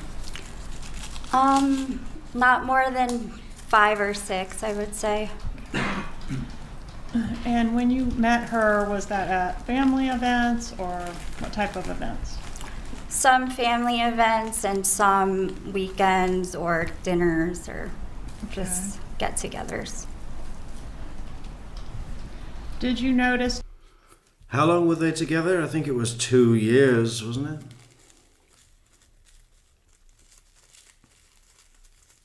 I mean, 2 years.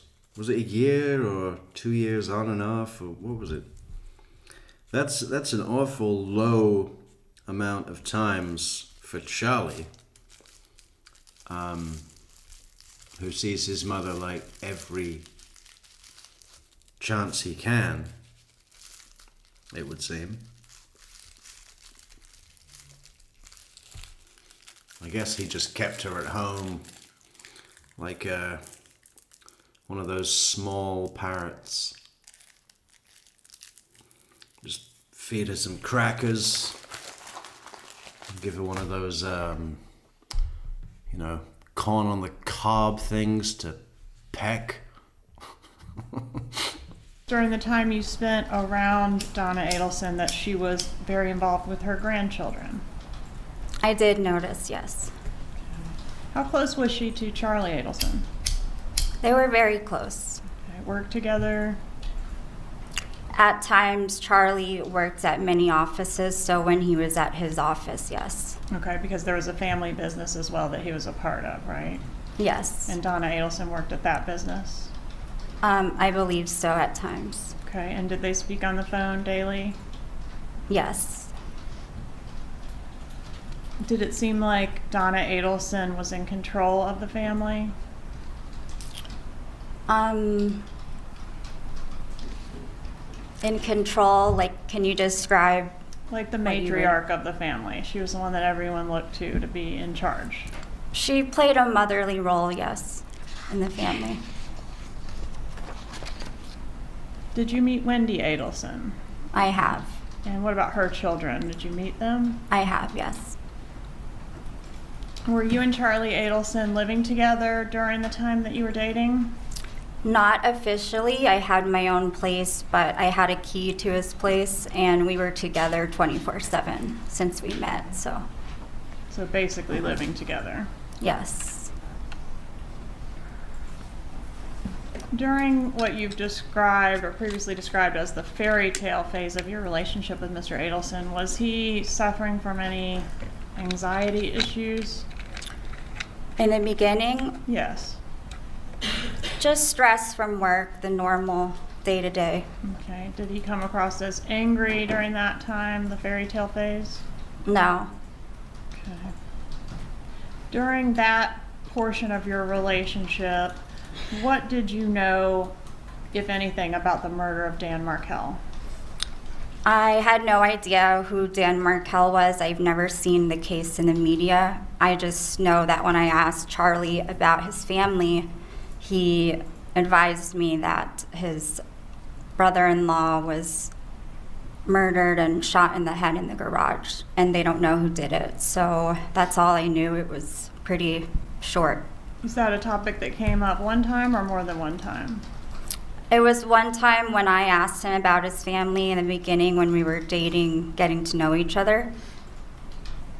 And then obviously throughout our relationship, it became a bigger topic. Okay, but during the fairy tale phase, was it a topic that would come up regularly, like what's going on with the investigation and wonder who did it, that sort of thing? So the fairy tale phase, that was before the investigation, before they suspected him or his family. So no, it did not come up, just that one time. Okay, and did you previously say, did you have a law enforcement interview in this case? I did. I did not know I was being recorded, but yes. It was recorded. I though, was, right? yes. You had a chance to review it?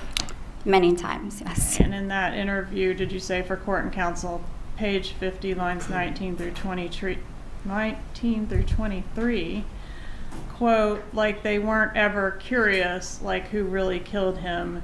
They weren't upset about it, it seemed like. Did you say that? If it's there, yes, I said that.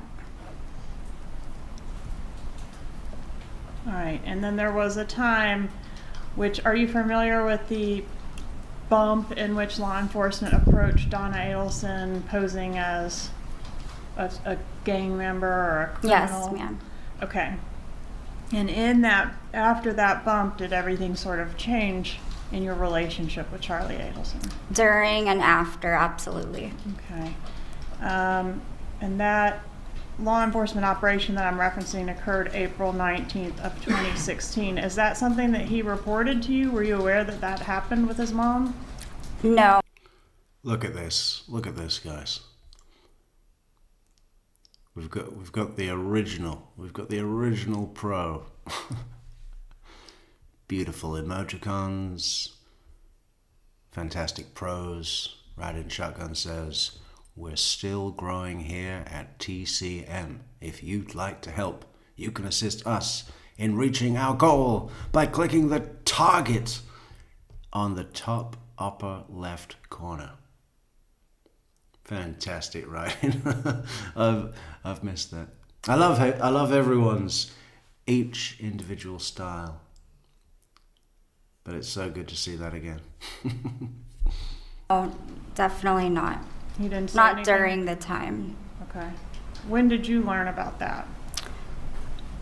I might have even learned about it from 2020 or something when we watched it, or he told me later on Okay. after the fact. So although you were inseparable at the time it happened, he didn't mention it to you? No.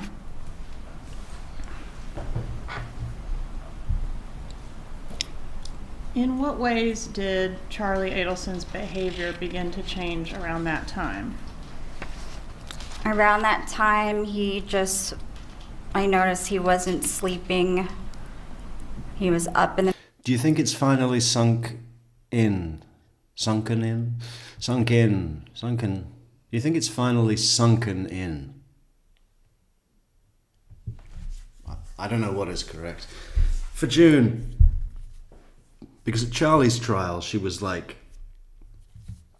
you could tell that she was still in this denial period where she was thinking, okay, so he's been arrested, but he's probably going to get off because it wasn't him. Stopping on the way out to give him a big smile and a happy birthday. But now he's been in prison in South Dakota for 2 years, and now his mother is on trial for the same murder. Do you think it's finally starting to take root in her mind of like, yeah, it was probably them? In the middle of the night, he was very extra stressed and anxious, worried, depressed. Overall, he became depressed over time. Right. And at some point, I guess you learned through the media that Charlie was under investigation for potentially having a role in the murder of Dan Markell. Is that right? I learned from a reporter that thought I was Katie that came to the house, yes. And do you know around what time that was? I believe it was like May or June when Luis Rivera got arrested around that time. Okay. And once you Or learned... I'm sorry, Luis. Oh no. What happened? So it is sunk in. Okay. Sinkered. Sinkerated. Do you think it's finally sinkerated into June's head? Court TV. That should say True Crime Metrix.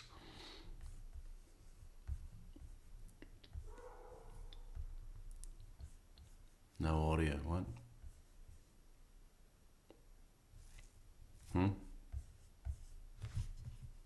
From the media about this case, was there something that stood out to you about how the hitmen said they were paid? I did read the affidavit and everything, which said Luis or somebody mentioned they were paid in staples, like bundles of cash with staples. She said it right. I thought she was going to say after David. I did read the after David. Why did that stand out to you? Because I noticed that Charlie stapled his money, or he had money that was stapled. Okay, so you had seen that in his residence before? Right after I read that, so after I After you- found out that the money was stapled. After you found out the money was stapled, you saw the stapled money? Or no, Stapled money. Hey, look, we've got some stapled money coming from Iverson's Vlogs, 5417. Acapella, I'm gonna PayPal him $20. Thank you, Iverson's Vlogs. sorry, let me think.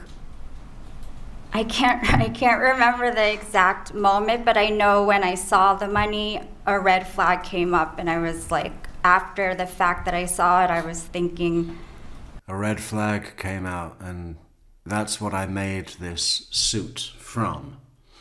I took the red flag and I wrapped it around my body, and I went to my dressmaker, my tailor. Is it a tailor if it's for a woman? My seamstress. I went to my seamstress. I gave them the flag. I said, make me a suit. Custom designer suit from my red flag. oh, I think Lewis said he got paid in some stapled cash, and I mentioned to Charlie that he should just put a paper clip in it. Instead, we talked about the staples, so. Okay, but you had seen, before learning that the hitmen were paid in stapled money, had you not seen stapled money in Charlie Adelson's residence? Before the hitmen were paid? Yeah. I didn't know Charlie back then when the hitmen were paid. I'm sorry. Yes, before you learned that the hitmen were paid in stapled money, which you learned from the media, you had seen stapled money in Charlie Adelson's residence. It was after, because when I saw it, I was thinking to myself, that's strange, the staples, and then it clicked. So it was after I saw. After you saw the article or the TV broadcast, you then observed it. After in I his residence, found out. and that's when Yes. it clicked. Yes. Okay.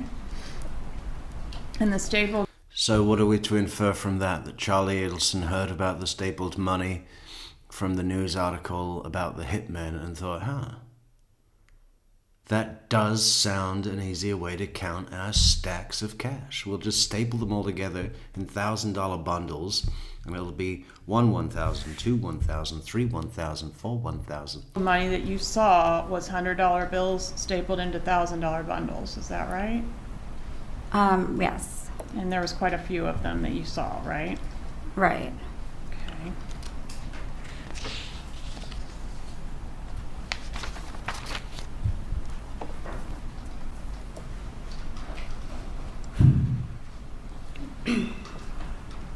During the time between, I guess, the few weeks before that article was published, so between what we now know was the bump and when all of this came to light, did you notice Charlie beginning to communicate more with Catherine Magbanoa? I believe I saw like a message from her, or they were on the phone once or something like that. I asked him about it. Okay, did you previously in your law enforcement interview indicate that you saw him going back and forth with Katie on the calls, like, and I said, oh, why do you guys talk so much? You remember that? I do. So I was referring to the episode where it shows him and Katie going back and forth on the calls. And then I told Charlie and said, like, you never talked to me like that. So I was wondering why he talked so much to her. Isn't it at that true time. that you noticed him talking to her at odd hours prior to the media broadcast? No, that was all in regards to the episode that I saw, that they showed him talking to her at odd hours. You don't remember telling law enforcement that it was weird because he didn't wake up early, and you saw that there were on the phone the times that they were talking, and it was like 7 or 8, and you thought, oh, that's odd. No, I did say that, but that was in the episode. I told Charlie that I thought it was odd because we don't talk that way, and he said we live together, so. Okay. Have you described him as being paranoid during this time frame? Yes. Okay. And did he talk to you during this time frame about believing his phone was being tapped? Yes, a lot. Had you ever met Catherine Magbanua? I met her briefly. She worked at her front desk dermatologist office that I went to. So before I knew Charlie, I met her there. And was, at the time that the law enforcement operation occurred, the time frame we're talking about, was Katie his most recent ex-girlfriend? No. Who was the most recent ex-girlfriend? Before me, it was someone named Whitney Kick. Okay, so she was in between you and Catherine Magbanua. Yeah. Kristen H. 7721 says, she really loved Charlie. It's so sad. I feel for her. Well, you know, I don't know about that. I mean, I think she was taken in by his,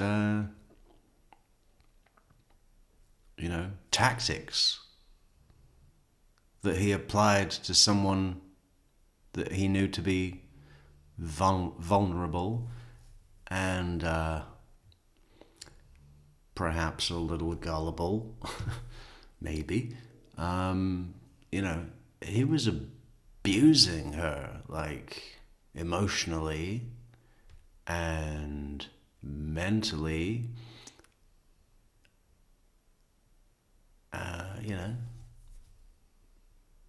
and she was his pet. Whatever she thought she felt wasn't real at all. So I'm happy that she's not there. Maybe she still is, maybe she still hasn't got it. We don't know. But, this trial compared to last trial, she was definitely last trial. She was answering questions a little bit, trying not to put him in trouble, basically. But this, she's being a lot more frank. Yes. Did you ever know of Catherine Magbanua working for Charlie Adelson or the Adelson Institute? No.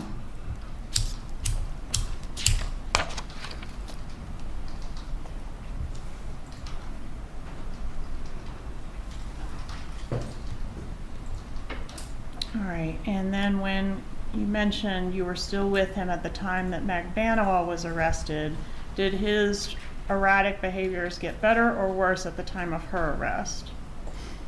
It was worse. Okay. And can you describe those behaviors for the jury?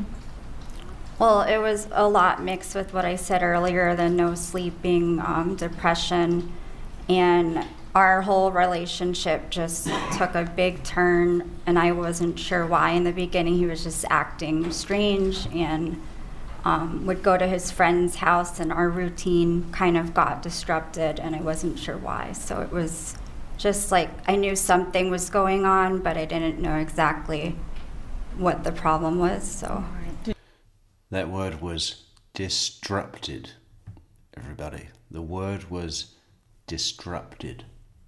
Did he become angry, short-fused? At certain times he would. Okay, and I'm particularly talking about this time frame around Katie's arrest and just after that. Uh-oh, trick chair. Around the time right after Katie's arrest, is that the time frame where these behaviors escalated? Yep, we are just 12 easy super chats away from our goal with a whole 1 hour and 53 minutes to go. That's less than one super chat every 10 minutes. I think we can do it. Right, yes. Okay. And did, particularly when the case or the investigation came up, is that something that would make him angry? Not really angry. He had different emotions every time it would come up, so. And was one of those emotions anger? At some point, sometimes, yes. And did you say he would get really red and screaming and take random walks, just acting like a crazy person? He would at times, yes. Did he get a second phone and maybe a third phone during that time? I saw one more phone that he got and then it disappeared, so it was just a short period of time he had another phone. At some point during this time frame, did Charlie Adelson begin communicating with you via WhatsApp? He did actually when he went to Asia, because it's... When he went where? He went to Asia. He was always going to Asia.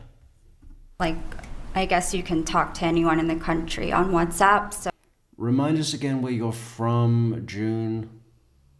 he thought it was easier that we spoke there. Was he only communicating with you via WhatsApp when he was in Asia, or did he do it when he We came just back? developed the habit after he got back. We just spoke on there all the time. Do you know if he was communicating with Magvanoa via WhatsApp? I don't know. Did he start keeping a bag of clothes by his bed around this time? I saw him keep a change of clothes one time or a few times, yes. Did he sleep with a gun around this time? He always has guns around because he has his license to carry, so he didn't physically sleep with the gun, but he has one in his nightstand and all over the place, so. What about Wendy Adelson? Did you notice an issue between Charlie Adelson and Wendy Adelson during this time frame? I wasn't too involved with them, but I did notice one time they got into an argument. All right, and did he tell you it was a fight about this case? He just said that it was something about the case, yes. Okay, do you remember exactly when that was?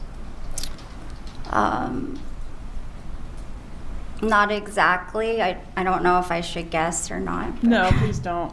Okay. So, was there a time frame where Wendy and Charlie were not speaking because of some type of a disagreement about this case? Yes. What about Donna Adelson? Did her behavior change at all around this time frame that we're talking about? So I wasn't around her a lot, but when I did see her, yes, she was upset. Okay, and did you describe her as a mess? Yes, if it's there, yes. What does a mess mean? Just like mentally upset and physically drained or not their usual self. All right, was she crying when you saw her? At a point in time, yes. And did Charlie Adelson advise you that she was taking painkillers for stress during that time frame? Yes. And was there a time when you were on the balcony of Donna Adelson's residence and she made a statement to you about Dan Markell? We were speaking about Dan because the case was such a big... Oh, this is great. This is the best. I feel like he's haunting us from the grave. thing at that time, yes. Okay, and what was the statement she made? Well, her life was crumbling down and her family's life, so she said everything felt like Dan was haunting her from the grave or them, I don't know. Whatever it says there. She feels like Dan's back from the grave, like haunting her or something. In reference to that, yes. I don't, yeah. No further questions? Cross-examination. Thank you. Please remain seated. The attorneys for the defense are not examining. No comments. Okay.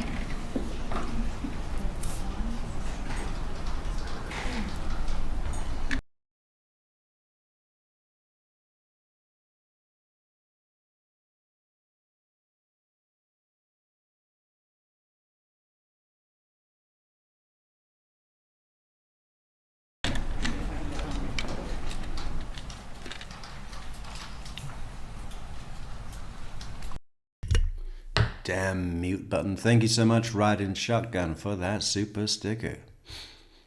It's a fox talking into a megaphone, holding tickets for something. Tickets for the flight. Tickets for the fucking, what is it? The Metrix jet. Whoa. Okay. I'll be back.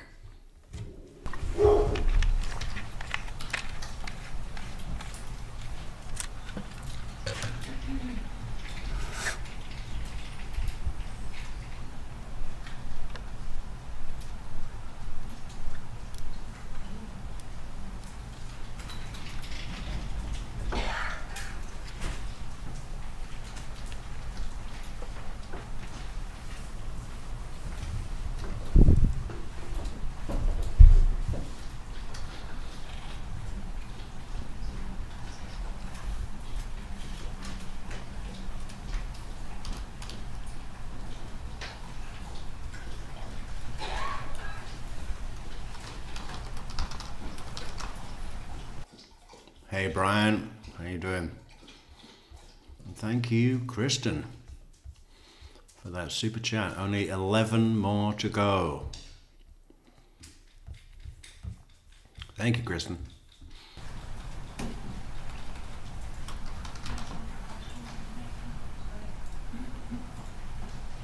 Judge, may I ask one more question on the census thing? Go ahead. Did Charlie Adelson make a statement to you about Catherine Magdanoa's breast augmentation? After the 2020 episode, he joked. I paid for one of them. Which is true, right? And Katie didn't pay for the other one. That's always been the thinking, hasn't it? But no.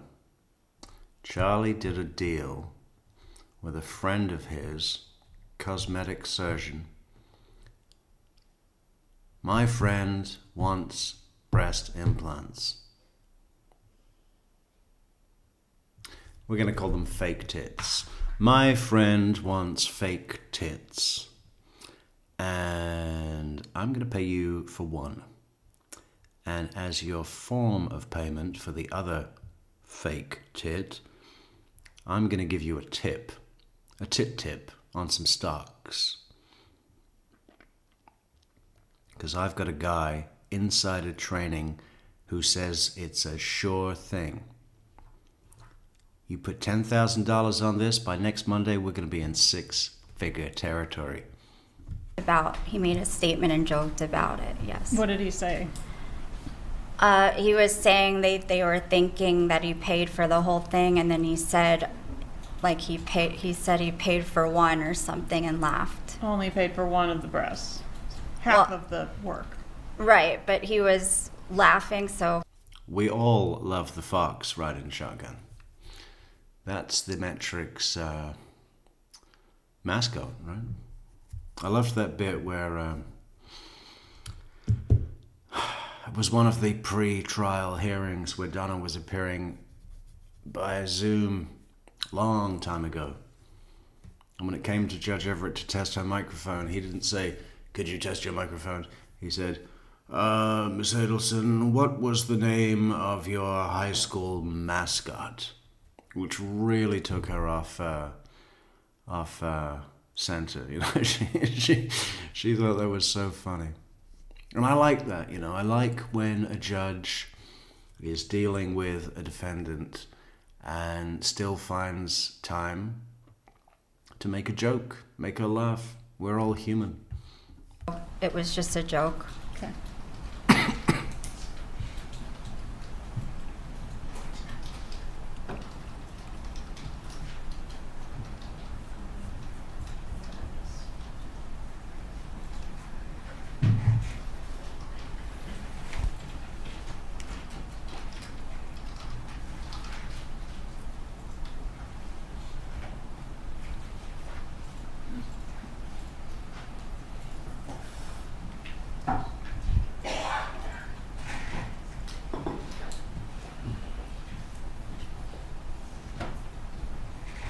Morning, ma'am. Morning. My name's Jackie Fulford, and I, along with Josh Zellman, we represent Donna Adelson. I've never met you before, correct? No, never. Here's the AI lawyer. She always does this. She's always got this pace and this rhythm and this prose.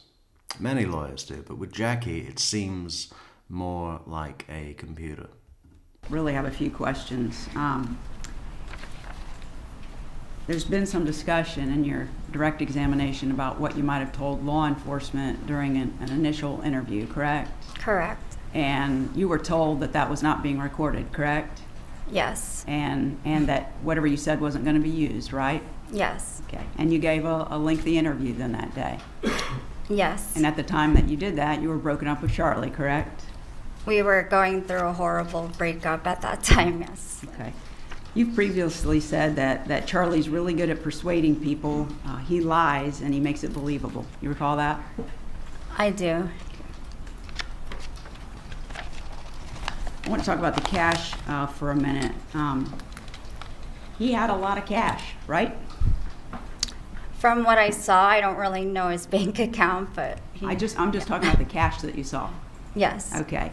And you've testified, there seems to be some confusion about whether you knew that before you saw it come out that it was stapled, because I thought you previously had said that when you saw in the article that Luis Rivera referred to being paid in stapled cash, that a light went off in your head because you had previously seen Charlie had stapled cash, correct? Correct. Okay. And he had it stacked in $100 bills in groups of 1,000. He'd put 10 together and he stapled them, right?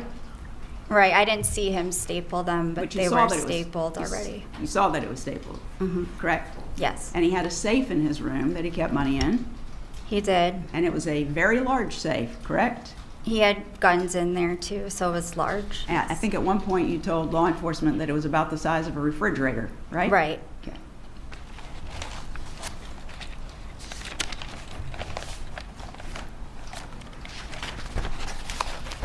So you did an initial interview, you've been deposed, you testified in Catherine McBanawaz's trial and in Charlie's trial, right?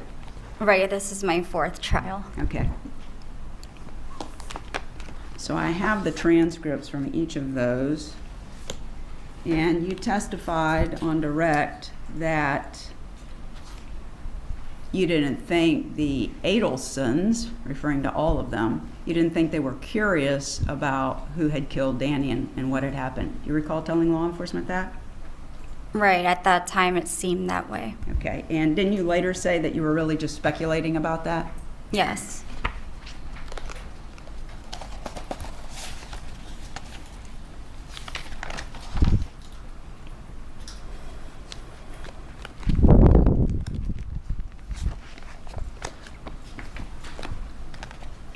When you testified, let's see, when you testified in Katie McBanawaz's second trial, referring to this statement about attributing to Donna that she said those words about Danny coming back from the grave and haunting her, in Katie's second trial, you actually kind of came off of that, didn't you? Wait, I'm sorry. Can you say it again? Yeah, sure. When you Lost train testified, of thought. so you originally made that statement to law enforcement. You used those words. Yes. He came back from the grave, haunting her, something to that effect. Right. Okay. But when you testified in Katie's trial, didn't you say that those weren't the exact words that she said? She was just very upset, and to you it came out like that. Didn't you testify to that? What's the page and line, please? Let's see, it would be page 1196. Well, it starts at line 3, the questioning, but the answer is lines 14 through 16. I don't know, like,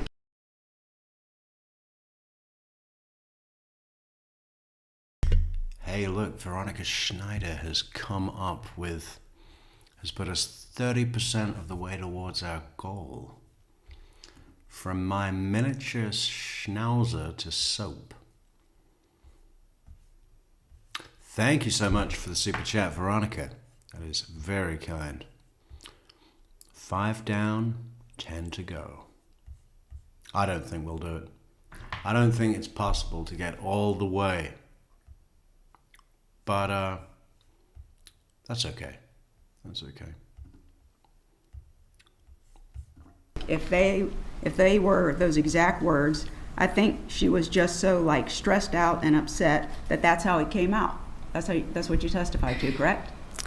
If it says it there, I don't remember Katie's trial because it's been a while, but if it says it there, then that's what I said. And you were testifying under oath then, correct? Every single time that you've given these... I'm sorry. Chancey's got it right here. I can just imagine Charlie saying no, they didn't get that right. They didn't get that right. That was a lie. I can hear that in my mind as well, exactly like that. And June the whole time putting 2 and 2 together and still having her red flag dress made. You were under oath, correct? I'm sorry? Please answer out loud to all questions, just don't nod your head. Oh, okay. Because the court reporter can't put down that you're nodding your head. Oh, okay. Okay. So the answer was yes. She's always going on about the court reporter. The court reporter will shoot me. You remember that? The court reporter's going to shoot me. That's such a strange thing to say, especially in a murder trial where this victim was shot. You were under oath. Yes, I think if it says that, then yes. Well, you took an oath here today before you started testifying, correct? Yes. And the other trials, you did the same thing. You swore to tell the truth, right? Right. Okay. Can I have just one more moment, Judge? God, that was so menacing, wasn't it? Wasn't that sounding like a school bully? You took an oath here today, didn't you? And in the other trials, you took an oath and swore to tell the truth, didn't you? Horrible.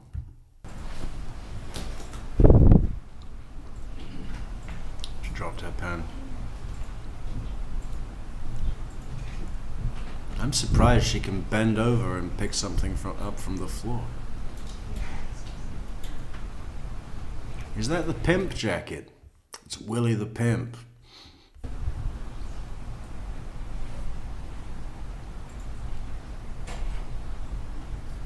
Nothing further. Any redirect examination? No, Your Honor. Is the witness released? Yes. You may step down at this point. Thank you. Have a good day. You too.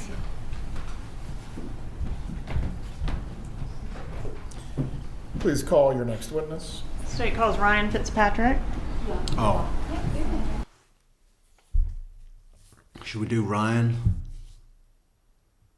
Let's do Ryan. I was going to go and maybe do Jackie's opening after June, but I didn't know Ryan was next. That's probably going to be pretty good. I'm in roofing now.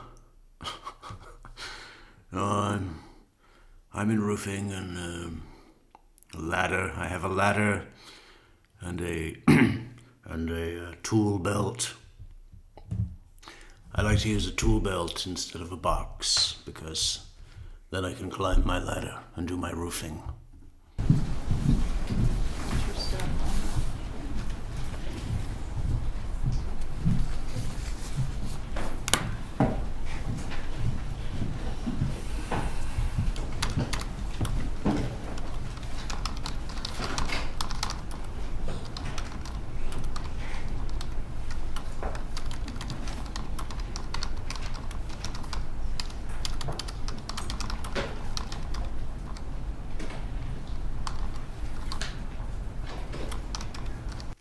Schnauzer Fest in Rome, Georgia, huh? And how many schnauzers will be attending? 2 full days of schnauzer-themed events. Dinners, the Schnauzer at the Disco dance, conferences, parade. Are you going to put pictures on Instagram, Veronica? Because that'd be great.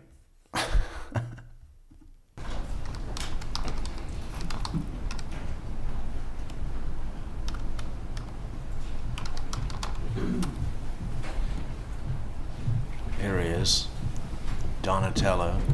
Please raise your right hand, sir. Do you swear or affirm the testimony you're about to give will be... Doesn't he look like a, pizza maker? I'm in pizza now. I twirl and stretch the dough. The secret is in the dough. And the cheese, it's a special blend. the truth? Yes, Your Honor. You may take your seat. Please speak loudly and clearly. Sir, please introduce yourself and spell your name. Ryan Fitzpatrick, R-Y. What would you have on an Irish pizza? Cabbage and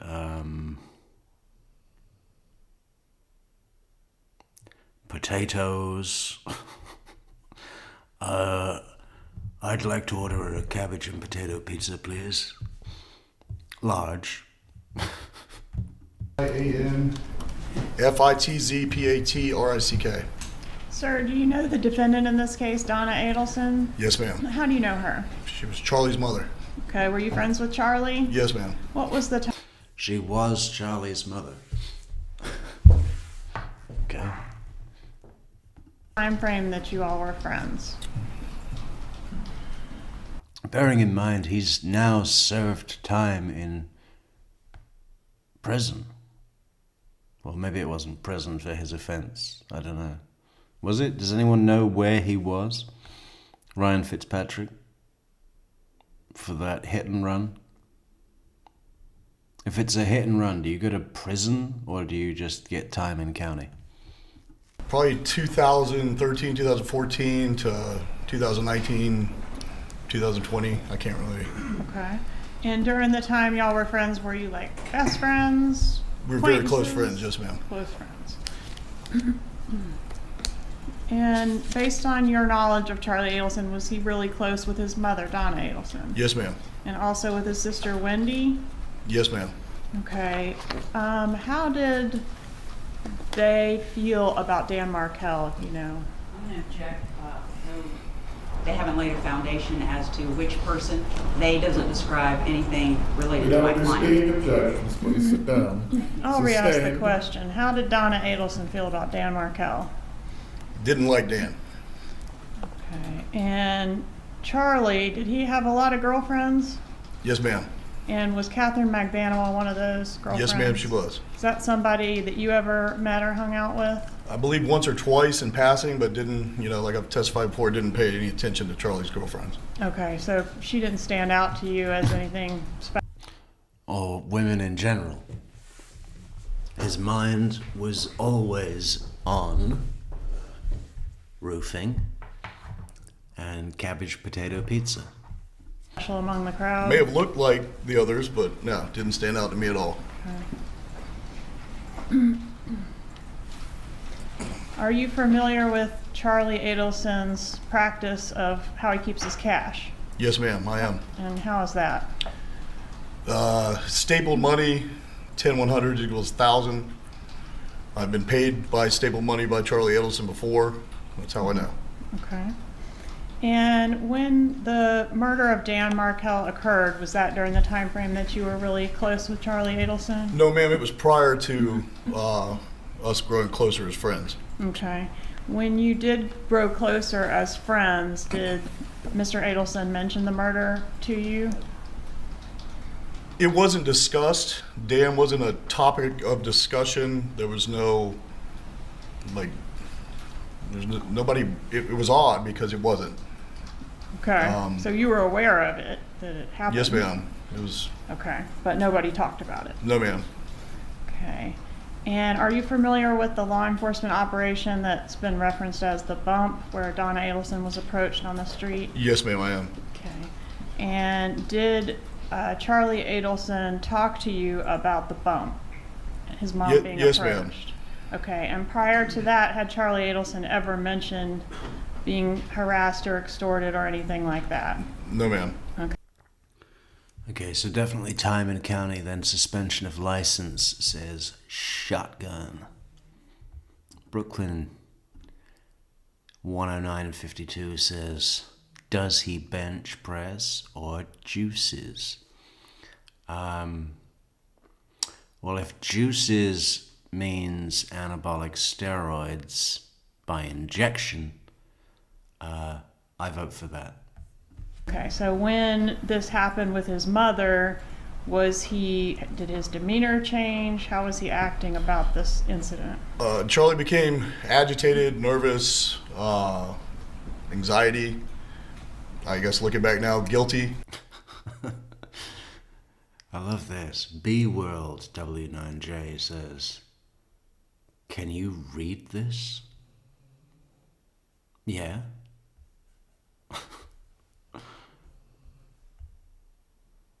Are these words? Love it. Thanks. Thanks, B-World.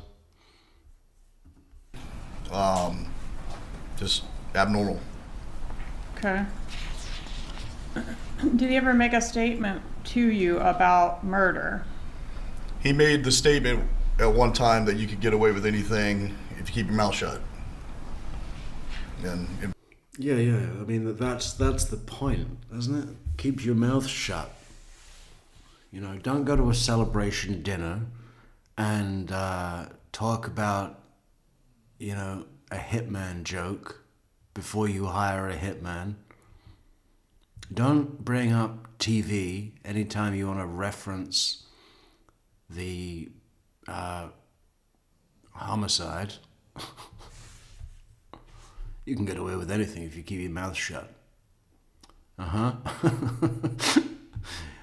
Well, you're proof of the other side of that, Charlie. applied murder. All right. After the arrests that occurred in this case, and I'm referencing the 3 suspects that were arrested prior to him, did that impact his behavior, demeanor around you? When the others were arrested? When the other arrests occurred? Yes, yeah. ma'am.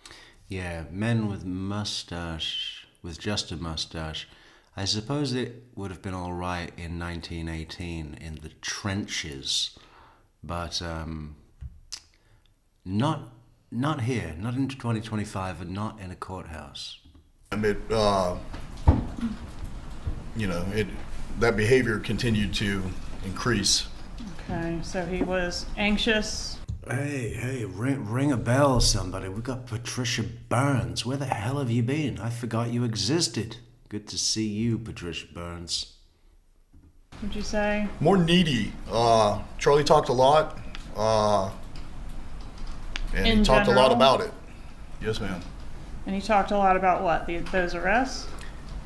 Charlie would talk about something repeatedly, almost to help himself believe something, or to talk to you till he was blue in the face, until you were almost so tired of hearing it that you were like, oh, okay, and you believed it. But Okay. it was nauseating. It's was a- tiring. He was a talker. Yes, ma'am. All right. Is it fair to say that Charlie was not stressed out at all about the murder or anything related to this case prior to that law enforcement operation? From my understanding, yes, ma'am. And after that operation, based on your observations of him, he became very upset and worried about this case. Yes, ma'am. No further questions. You can fit 4 Jackies and half a Zellman in Ryan's head.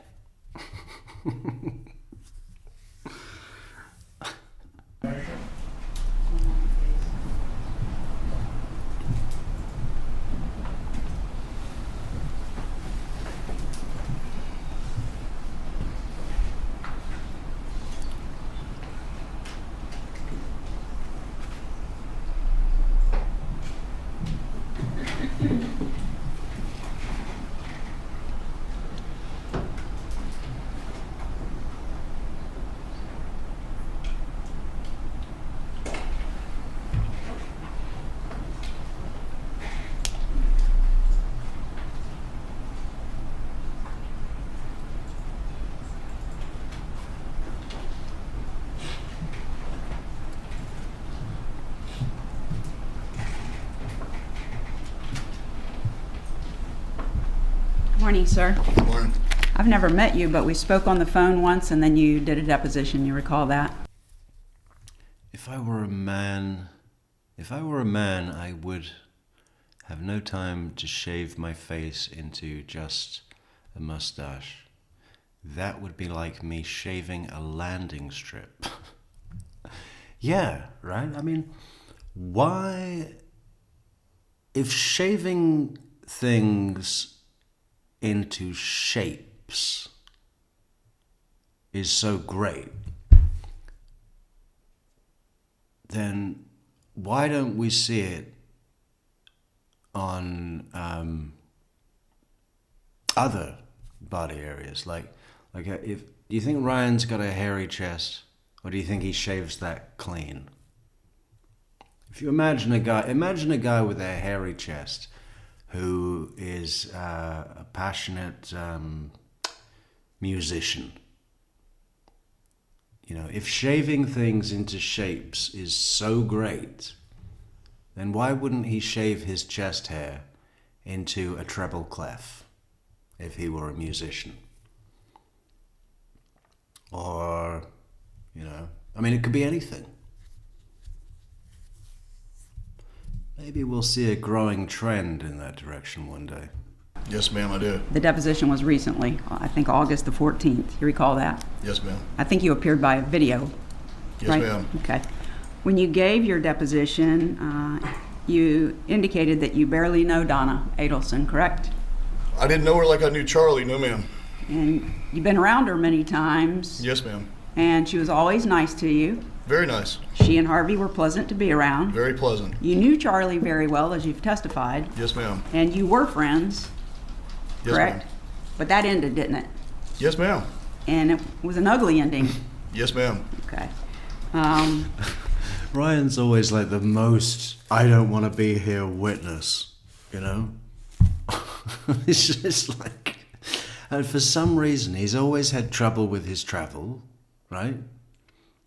Last trial, he had to fly that morning, or I think I have this right, he flew that morning from Miami to Atlanta, or did he live in Tampa? Wherever he was traveling from, not Tallahassee. He had to fly from wherever he was to Atlanta, got stuck in Atlanta, and basically had no sleep and kept saying how tired he was on the stand. I don't want to be here at all. I need to get back to my roofing and eat my cabbage potato pizza on the roof. You said you were very good friends with Charlie. Were you familiar with the cash that he kept in his house? Yes, ma'am. Did he keep it stapled? Yes, ma'am. Yeah, $100 bills, 10 of them, so 1,000 at a time? Yes, ma'am. Had a safe in his house, and that's where he kept his money, correct? Yes, ma'am. Kind of had some issues. I think my co-counsel was asking you some questions in your deposition, but the bottom line is you have a feeling, and that you say that it's known that the Adelsons didn't like Dan Markel, but you couldn't give us a specific comment in your deposition that Donna Adelson ever made. It's just, well... Sorry, I've got to go to this comment here. Who said that? B World says he shaved a big heart in his chest hair. Like a Care Bear, right? He's like the human version of a Care Bear. Why do Care Bears keep coming up? I think that's the third time this week we've Care Bears have come into the equation. If anyone thinks I've been watching Care Bears in my free time, you're completely wrong. No, correct? It was implied, yes, ma'am. Thank you. No further questions. For the direct examination, No, Your Honor. you may step down. Is that it? Will the witness be recalled at any time? No, Your Honor. You are released, sir. Have a good day. Please call your next witness. State calls Mary Hull. Oh, no. We're going to need to speak to her first. The financial analyst, forensic Today or to report. Speaking objection. It's not a speaking. Hold on, stop talking. Please take jurors to the jury room.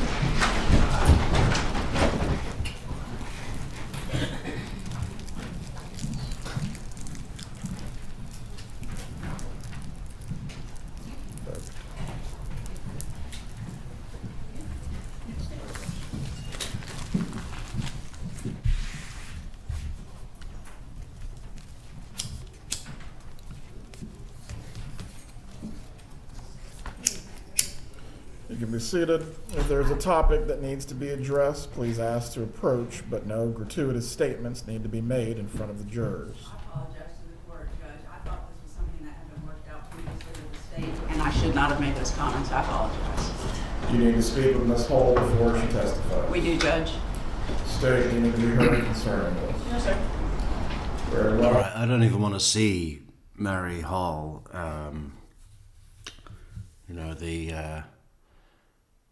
Actually, I do want to hear her say her job title because that's always very funny. I forget what it is completely. It's one of those job titles that's longer than it is boring. It's one of those job titles that at a corporate Christmas event, everybody would back the fuck away from her at a party. In one continual motion en masse, the circle would widen like the tide. So maybe we should hear that. But I was going to say, maybe we should do a poll, because usually the show is about 4 hours long. But maybe it would be better if we did shorter shows. And if we did shorter shows, we could do more shows. Would that be better? I don't know. I think if I can post them in advance more.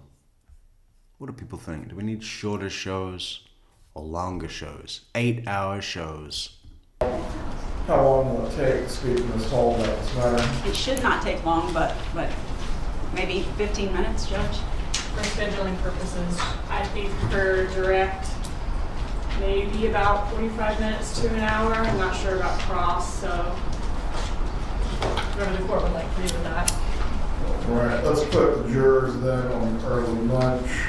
During this time, the defense can speak with Ms. Hull about any topics that you need to prior to her examination. Please bring the jurors out so we can put them on the lunch break. Okay, if they're going for lunch, we'll have to...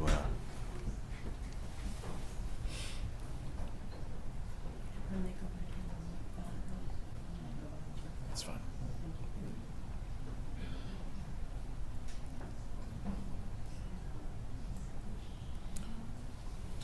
And we are almost exactly at 3 hours.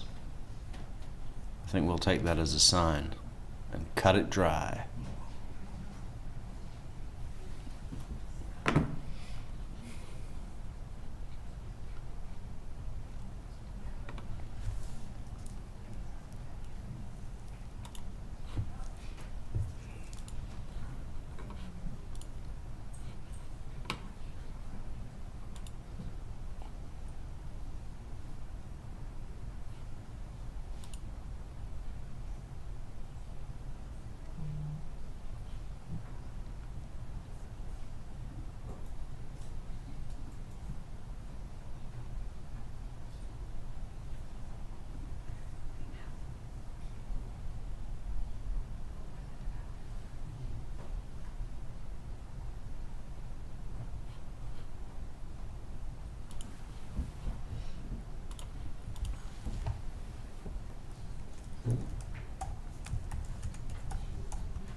All rise, you're entering the courtroom.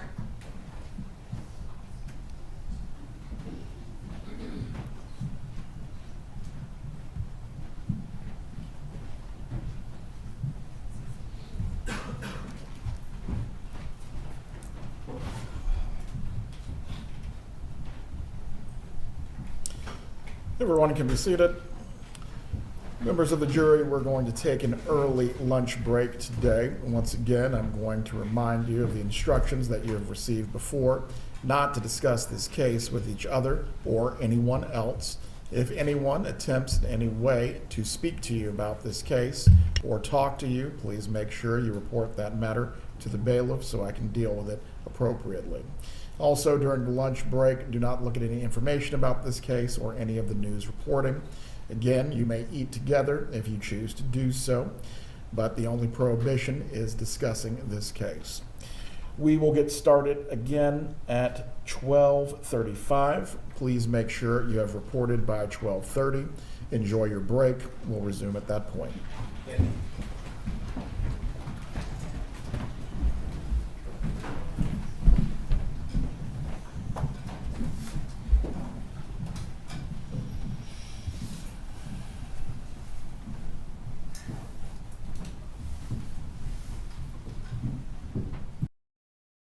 Yeah, maybe, Matt, we ride at dawn. Talk to you in a few weeks. Okay. That is actually our slogan, riding shotgun, for the Metrix jet. Someone said that earlier. We fly at dawn. So that's excellent. Great.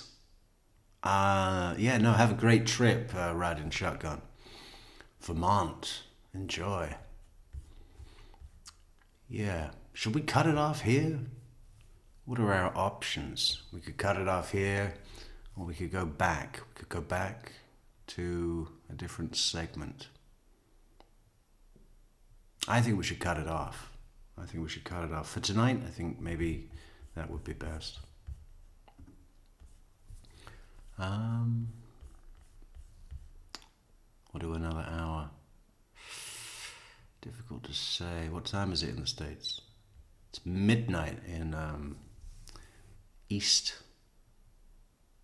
Standard Time. Is that late enough? Maybe it is. I think we'll cut it off here. Okay, we will be back tomorrow, maybe twice, maybe early in the day. I've got something special lined up. I cannot say what it is right now. It's going to be short, so I might do a nice daytime episode, or save it for the evening. I was going to do it tonight, but it is something never before seen. And people have questioned me. They're like, Metrix, are you sure you want to show that? Will it be controversial? Will people think it's the wrong thing to do? Maybe. I guess we'll see. But it doesn't matter, because we make the rules. Anyway, look forward to that, guys. Thank you, everybody, for coming to this place and watching this with us. Thank you to our moderators, especially our brand new moderator, Chauncey Myers, and our old school moderator, the original Ride-In Shotgun. Great to see you, and great to have Chauncey aboard. And all you other guys, Acapella, Michelle, and everyone else. Everyone who's chatting. It's great to see so many people chatting, and super stickering, and coffee giving, and goal making. It's fantastic, guys. We are on a roll.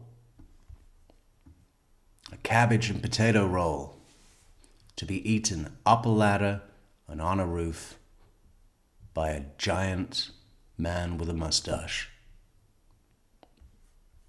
Tomorrow, we will be having that show, that secret show, and some other show, perhaps. Maybe yes, maybe definitely. It's going to be great. Come back, join us again on True Crime Metrix. Thank you, everybody. Have a safe drive home. Praise the Lord. Where is the button? I need to get more buttons. Okay, here it is. Thank you, everybody. Good night.